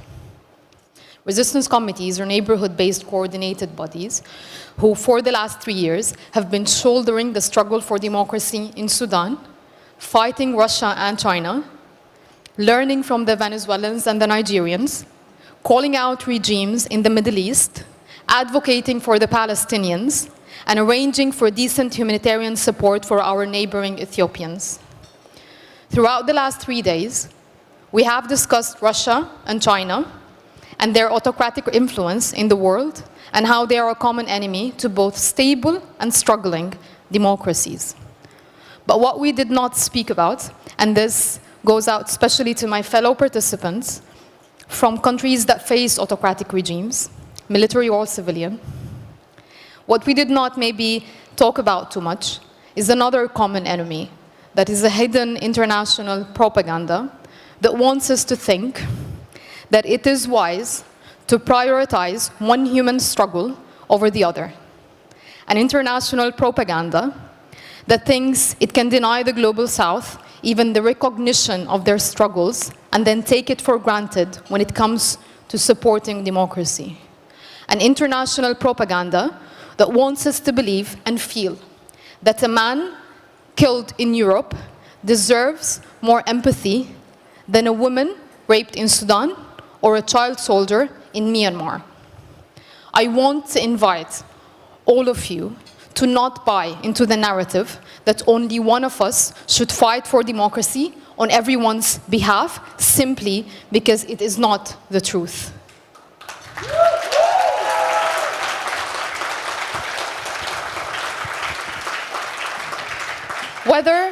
Whether you're Cuban, Burmese, Ukrainian, Venezuelan, Afghani, Uyghur, or Cameroonian, should not wait for your victory to shed light on our common struggle. Rather, use the platforms, the media exposure, the presidential meetings, and other international solidarity mechanisms offered to you and bring us on board towards our undoubted victory. Thank you.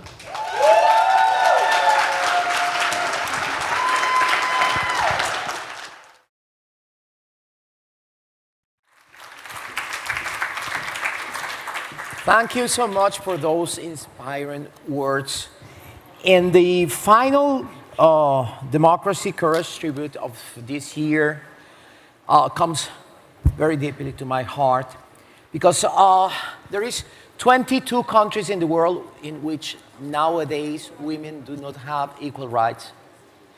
According to CEDAW, even in the most developed countries, equality will take between 40 to 400 years to be achieved. And in some countries, not only there is no improvement with regard to women's rights, but they are backlashes. This is the case of Afghanistan, where women had been fighting courageously, very courageously, in order to reverse the rules that are preventing them to even sometimes go to schools or stay in the streets. This is the same case nowadays in Iran.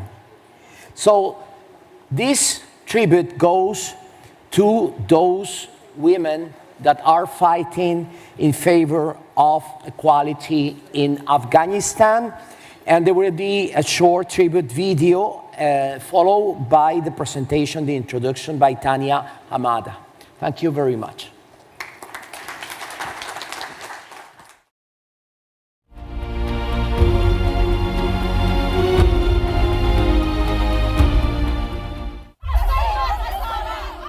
The voice of women in Afghanistan. These civil society activists raise their voices under the hardest situations to regain women's basic rights and freedoms from the Taliban.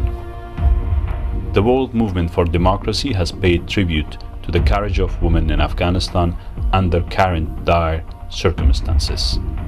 These voices were not limited to protests in Kabul streets. They dared the Taliban to look into their eyes at high-profile conferences and asked for their rights directly from the group.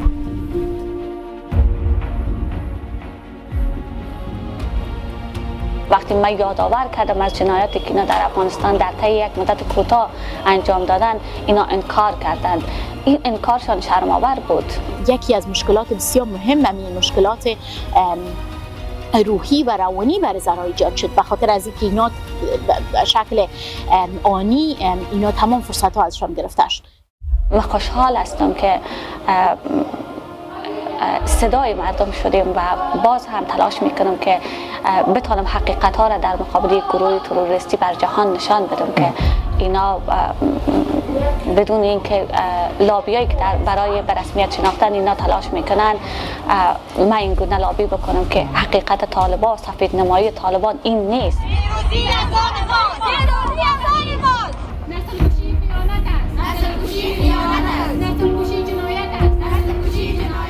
آغاز مبارزات از 3 سپتامبر در چهارراه فواره آب به طرف ریاست جمهوری بود که زمانی که صداها گسترده تر شد و بلندتر شد، طالبان برای سرکوبشان پیوستند، با سرکوب با زدن با کنداغ تفنگ، شلیک هوایی و پاشیدن اشک‌آور زنان سرکوب کردند که خبرنگارهای زیادی از این تاریخ به بعد سرکوب شدند، لطکوب شدند. Khamosh protested during a conference with the Taliban in Norway and challenged Taliban acting foreign minister. She demanded immediate release of activists who were detained by the group for several weeks. من در چشمایشان، در رفتارشان وحشتم میدیدم، سرکوبم میدیدم و خونی که در چشمای اونا در جریان بود در رفتارشان، پرخاشگری که واضح نشان میداد که چقدر اینا حاضر هستند که صدای ما را خاموش بکنن. اما با این هم که وقتی من یادآور کردم از جنایاتی که اینا در افغانستان در طی یک مدت کوتاه انجام دادن، اینا انکار کردند. این انکارشان شرم‌آور بود. یکی از فعالیت‌های بسیار امیدوار کننده نهادها و رهبرای زنا بوده، چی در داخل افغانستان با مو چالش‌های و تهدیدایی که اینا روبرو بودن و زیادتر در بیرون از افغانستان، زنایی که مثلا بیرون شدن از افغانستان در یک سال، اینا از هر نوع پلتفرم و از هر نوع فرصت اینا استفاده کردن، صدای مردم افغانستان را بلند کردن.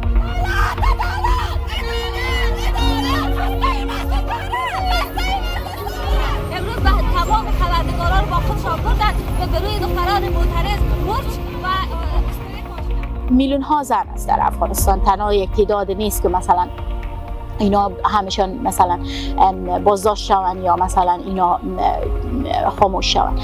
تعداد زیادی از زنها هستند که در ولسوالی های مختلف، در ولایت مختلف فعال هستند، در خانه های خود مثلا مراکز تعلیمی را ساختند.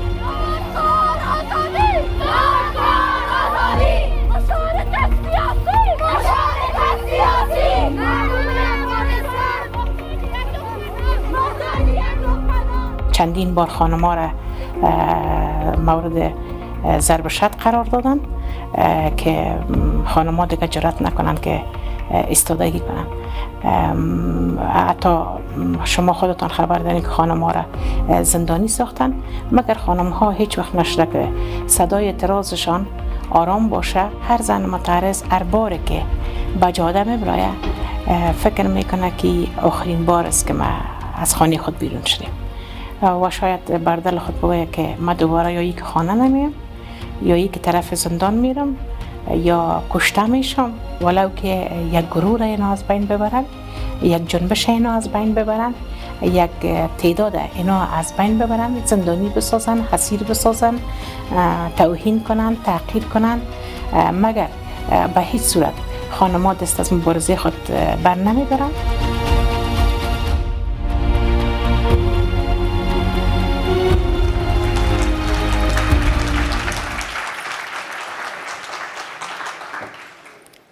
The voice of a woman is powerful because it carries our human story, not only across spaces, but across generations, from the mothers who bear us to the generations and the children we bear. When voices of women are silenced, we silence our humanity. We silence our past and our future. The brave women leading the human rights movement and fighting for their basic rights of education and employment every day under the most difficult of circumstances in Afghanistan carry the collective fears and anxieties of women from all nations of a returning world of archaic inequality and gender oppression under the Taliban. Yet, the brave women-led human rights movement of Afghanistan is just the tip of the spear, for they carry the collective strengths, courage, and hope of women and men from all nations who peacefully resist all forms of tyranny, bring autocratic and repressive regimes to their knees, and nurture and build democratic communities, families, and nations. I come from the Philippines, a country where women have deposed dictators, stood up to misogynist strongmen, and lead color revolutions. We join our voices, including that of the World Movement for Democracy's new chairperson, Maria Ressa, to countless others who stand with the women of Afghanistan as they fight a key battle for all of us. To receive this tribute tonight, on behalf of the women-led human rights movement in Afghanistan, is Fauzia Kufi. She's an internationally known democracy and women's rights activist who, with Mariam Safi, who unfortunately could not join us tonight, fought for the hard-won democratic rights of women in Afghanistan over the past 20 years. She was the first woman deputy speaker of the National Assembly and head of the Women's Affairs Commission. She's a lawyer, an author, a mother. Right before the spaces closed for women in Afghanistan, Fauzia was a member of the negotiation panel with the Taliban. Not only did she hold her space, but she expanded that space to bring in 3 more women negotiators to sit as equals across the table from the Taliban. It is my honor, on behalf of the World Movement for Democracy and the Herford Foundation, to convey all of our deepest respects, our strongest solidarities, and extend our collective courage to this Democracy Courage tribute to the women-led human rights movement of Afghanistan, represented by Fauzia Kufi. Thank you.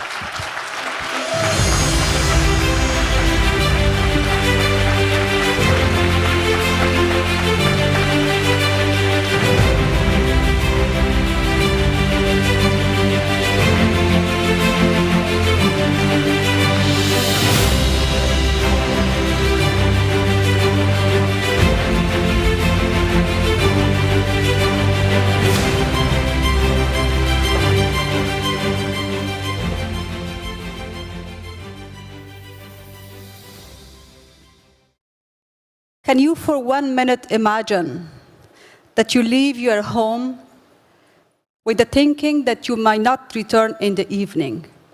Every day when you leave your home, you leave a farewell letter to the rest of your family in case something happened to you. This is the everyday life and struggle of millions of Afghans living in Afghanistan, especially Afghan women. Today marks 400 days since Afghan girls beyond grade 6 are banned from attending school. It also marks 48 days since Mahsa Amini was brutally killed by morality police in Iran. After the death of Mahsa, many other young activists were killed. Since 1 year the Taliban took over, hundreds of Afghan women and men lost their lives for liberty and freedom, for their country. The scale of devastation might be different. The struggle might go to a different path. One thing is in common in all these struggles. We all stand for our basic human rights to be recognized as an equal rights holder. Is that a lot to ask for? It's not. When I called many women and human rights activists today across Afghanistan to ask them what they want me to amplify on their behalf, as they no longer can raise their voices through such international platforms. We are lucky. Some of us left last year, some of us continue to leave, although it's a brain drain for Afghanistan. My heart bleeds when I see planes leaving Afghanistan, the cream of our society, the most educated part of our society, no longer claim their country. But we are lucky that we can amplify and raise the voices of those unheard voices. When I called them today and I said, what is it that they want me to deliver? The message was clear. They told me, inform the world that we live, but we meanwhile die in a slow motion. It's life as a slow motion death. To say this is easy. To feel this is not easy. I'm going to highlight some of the shocking figures of our parts of reality, our reality of the life. Afghanistan is the worst place to be as a woman. We are experiencing the worst human rights crisis. I give you a few figures. Since last year, where 11 million children were in school, 40% were girls. Now millions of Afghan girls cannot go to school. The Taliban sometimes claim that they are doing it under the name of religion. Sometimes they claim they are doing it under the name of culture. One thing that we all know, what Taliban do has no space in our beautiful religion or culture.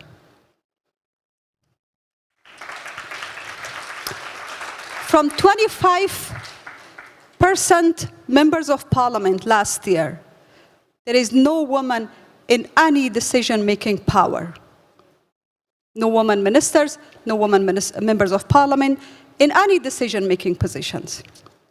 From 30% women civil servants of their country, there is 0% women in civil service. The Taliban make women of Afghanistan invisible and erase them from the public life. In 17 provinces of Afghanistan, women cannot work as media or journalists.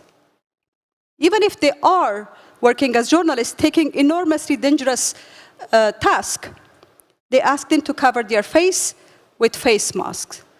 I'm sure after COVID, we all know what does it mean to cover your face with face mask every day. Hundreds of women protesters are being arrested from the streets with no accountability. No one knows where they are. They are tortured, they are beaten. In fact, Taliban are more scared from women than B-52 of Americans. Taliban see women as a threat to their ideology. That's what the military extremists or the extremist governments do. When they lack any social economic plans, they sustain their power by oppressive measures. Since the Taliban took over last August, they issued 32 edicts to eliminate women's rights. While the country is suffering from the worst humanitarian catastrophe, they only focus on eliminating women's rights. Can you imagine if these kind of dictatorship government focus on delivering to the people, on changing the economy, on changing the social structure, on delivering to the people in need, how would they look like? Afghanistan is the only country in the world where if as a woman you leave your home, you have to be accompanied by a male companion. It is undignified and humiliated. I ask my brothers here, if you for 1 minute think that you are being allowed to leave your home only by a woman companion, and if there is no woman to accompany you, you cannot work, you cannot continue your education, you cannot breathe. They will ask you where to breathe, where not to breathe. Can you for 1 minute put your feet into the woman of Afghanistan's shoes? But with all of these challenges, women of Afghanistan courageously stood and challenged Taliban's ideological hegemony. Unlike 20 years back, when Taliban were regarding themselves as representative of God, and to challenge them was challenging the God. But women of Afghanistan proved that they are wrong. It's a hegemony of power and ideology. It is extremely challenging security-wise environment in Afghanistan. To talk about this in this beautiful capital is easy. To be there and experience that is not easy. But women continue to fight for all of us, for global security, for justice across the world. We want to have our own narrative. We want the world to listen to us, to put us in the driving seat as we carry our fight not only for Afghanistan, not only for Iran, not only for Sudan, but for the world, to be a better place where every human being is regarded and respected as a human being.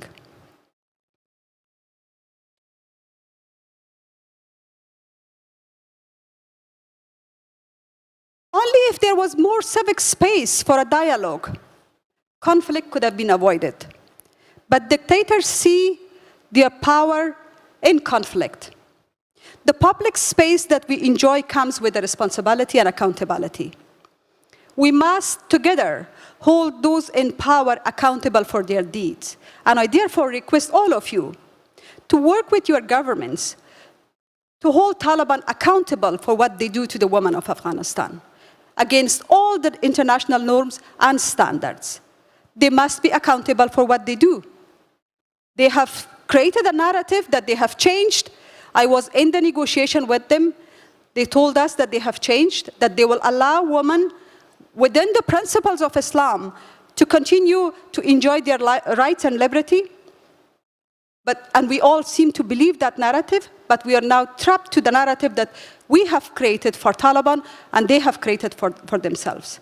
It's time for the world to listen to the women of Afghanistan for their plea for an alternative that only is led by women.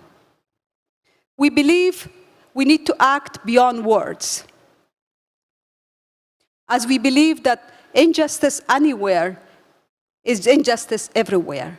Thank you.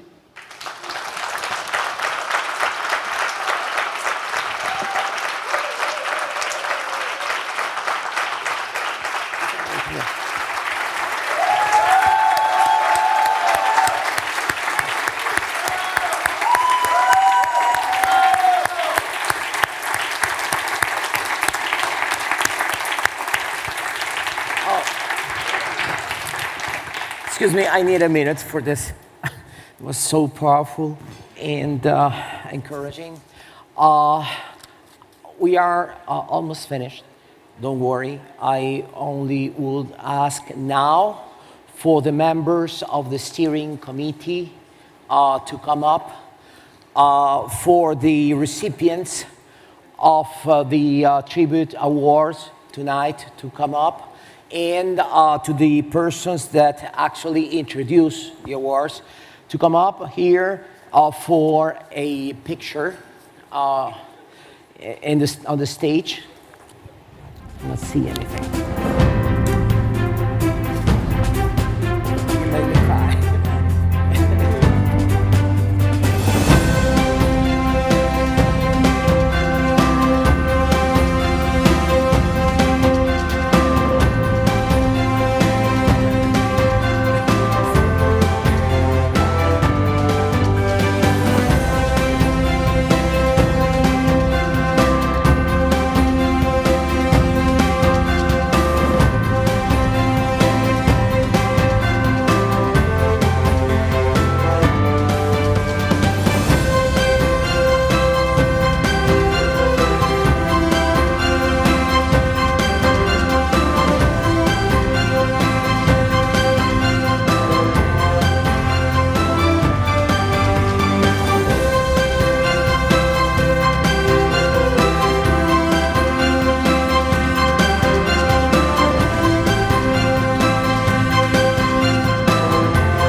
some closing remarks by Gladys Shankershire.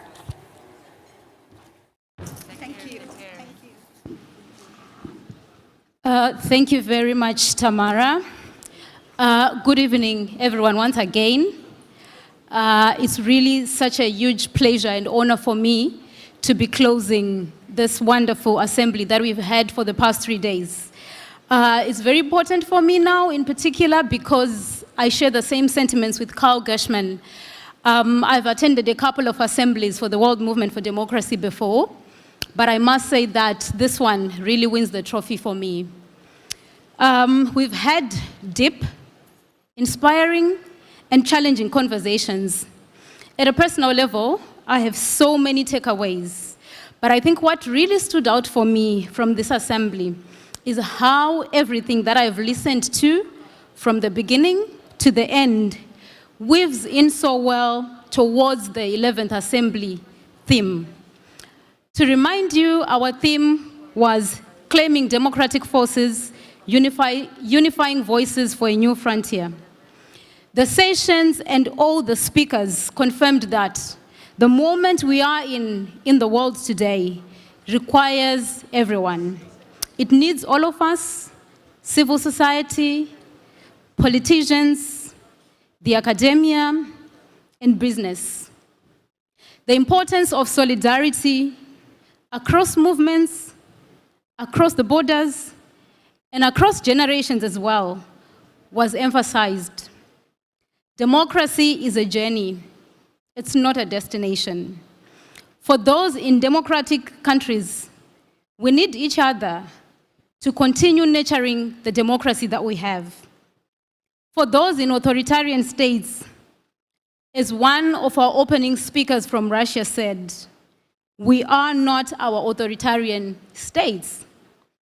We are people who love democracy, who just want to live a normal life.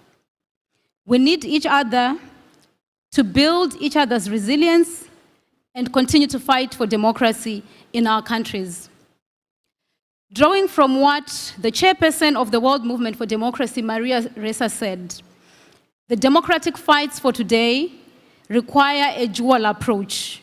It needs us to work online and also to continue working offline. So much inspiration has been shared, and I hope it has re-energized all of us today and gives us hope for the democratic vision that we all have.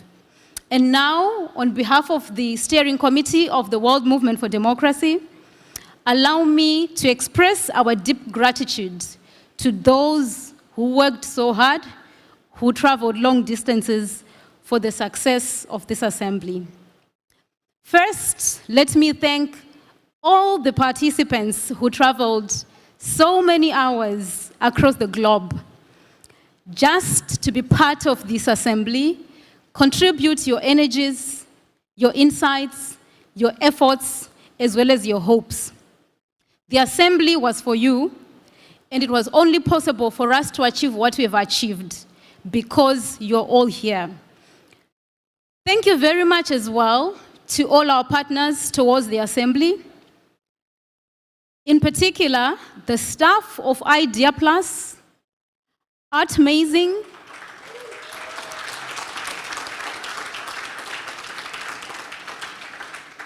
and of course, the Grand Yacht Hotel. Your smooth operations, your warm hospitality was very instrumental during our stay here. Finally, to the Secretariat and other staff members at the National Endowment for Democracy, particularly Megan Barker, Christian Sir, Alisa Tender, Shannon Strainer, Mark Jadina, and Jesse Watts. Thank you very much. You made it possible for all of us to be here, and we deeply appreciate.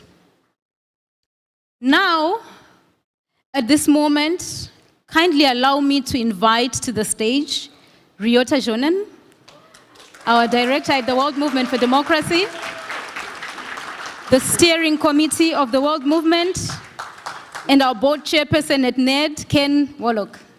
May you please invite us on stage. Please join us. Join us. Steering committee members, Hassan, I know you're here. Tanya, you're here. Tamara, you are just here. Please come back. Everybody. And I know Georgie, Christian, Alisa, I know you're shy, but please come up. I want to recognize you. Mark. Thank you, Michael. Please join. Jesse, are you here? Please, Mark, Shannon. Last few days, I have a great opportunity to meet all of you. It's been great pleasure for me because it's been a long time to see you. Last time I saw you was 4 years ago. Yes, there are a few occasions I had a chance to meet Daria, so many others occasionally. But this was very important for me to have you, all of you here in one place. So thank you so much for spending hours and hours coming here. This assembly could not happen without you. So thank you so much.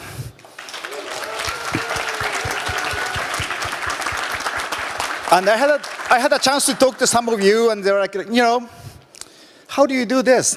And I said, look, I've been lucky to have a great team that I have. The team spirit that I have been experiencing in the last several years has been amazing.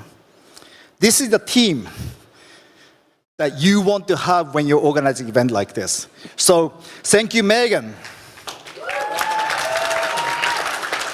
Thank you, Georgie, Christian, Alisa, Mark, Jesse, and Shannon, and many of the NET friends that we had. I cannot thank enough for all the support and actually fixing so many problems that I caused over the last several months. You're laughing because you know what I mean. But I also want to take an opportunity to really thank TFD, Taiwan Foundation for Democracy, our local host.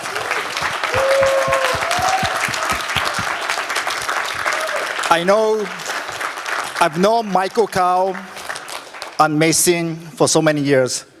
And thank you very much for your leadership and the wisdom that you have given us.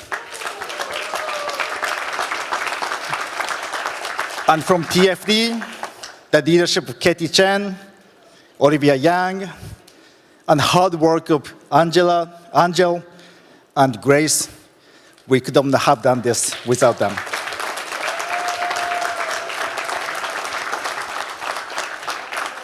And, you know, when we organized this event, I felt the pride of Taiwan's democracy by talking with our partners. That's IORG, Chihao,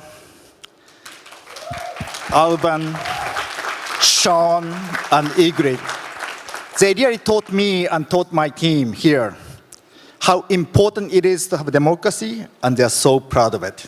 So thank you, Taiwan, for helping us. We stand with you. And of course, I want to thank steering committee members for giving us guidance, wisdom in planning this event. And I also want to thank NET leadership, particularly Damon, Barbara, Carl, Larry. Well, Larry is not necessarily NET, but he's been a good friend of ours. And NET board members. Thank you for trusting us in making this happen.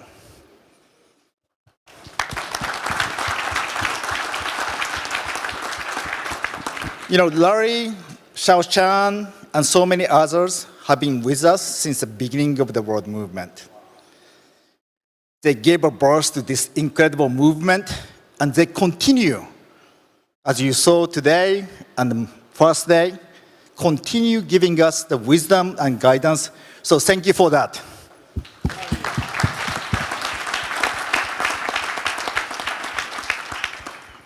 And finally, I want to take a moment to recognize special someones, two individuals that have always guided me for many, many years.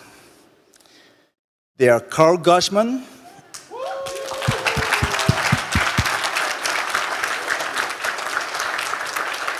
and Barbara Haig. So we have a little of something. Carl, Barbara, please come to the stage.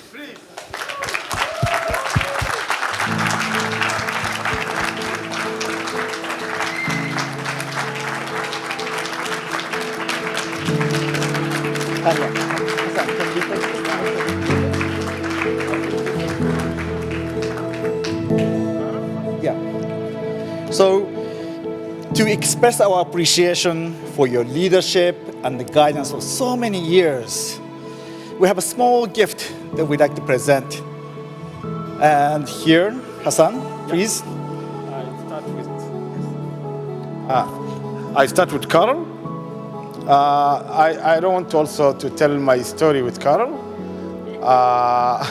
Since 1998 up to now, Carl was my mentor, my friend, my supporter. And he knows the trajectory of travel I did. We thank you so much, Carl. We thank you really so much. This is a small token of appreciation. Thank you so much for the service you rendered to us. Thank you, Ryota, also for that token of appreciation, Carl. Michael, please. Barbara, thank you so much for your warm heart, your commitment and belief in democracy, as well as us, the democracy fighters. And thank you so much for your hard work. I wish we could work together for many more years. Thank you so much.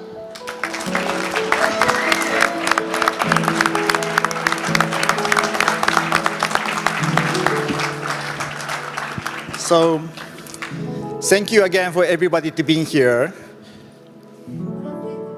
I'm sorry? Translator.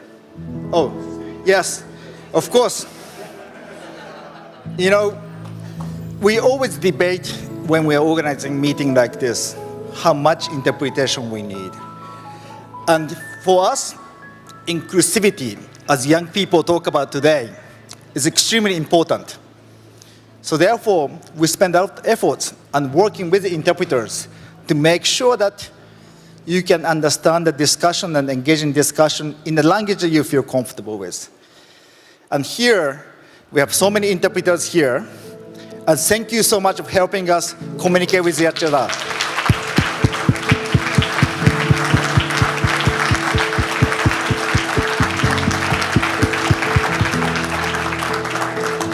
Now,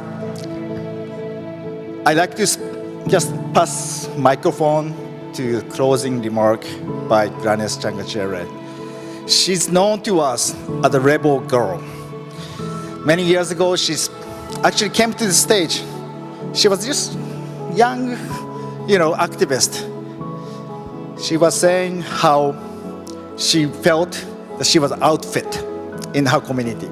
She was considered as a rebel girl. Look at her now.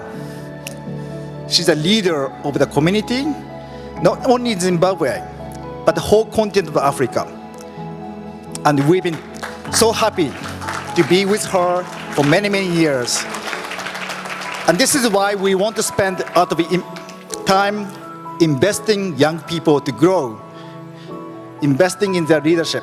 So Grannis, please give us final words. Thank you very much. Many thanks to Ryota, because you thanked everyone, you thanked all of us, and you didn't thank yourself. But we are deeply grateful to having you.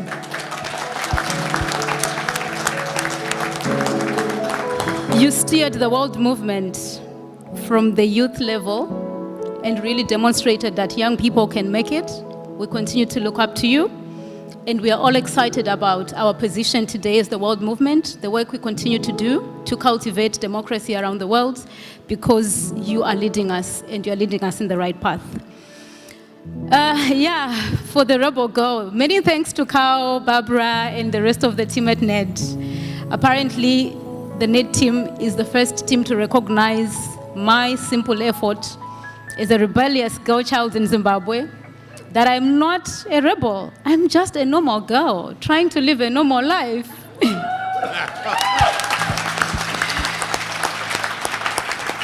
So thank you very much for making me feel human and normal. I really appreciate. Now to everyone else, we would like to really appreciate once again your participation, the support that you have given in different ways to this assembly, and the translators. We are hearing each other because of you. We are deeply grateful for the job you have done for the past 3 days. I want to encourage all of us and make an invitation to say we have talked a lot about democracy, we have talked a lot about the importance of solidarity, working together, and I want to encourage all of us that as we leave Taiwan, let's go and continue to work together so that by the time we come back to the next assembly in 2 years' time, we are coming back much bigger, much better, and much stronger. Good night and safe travels.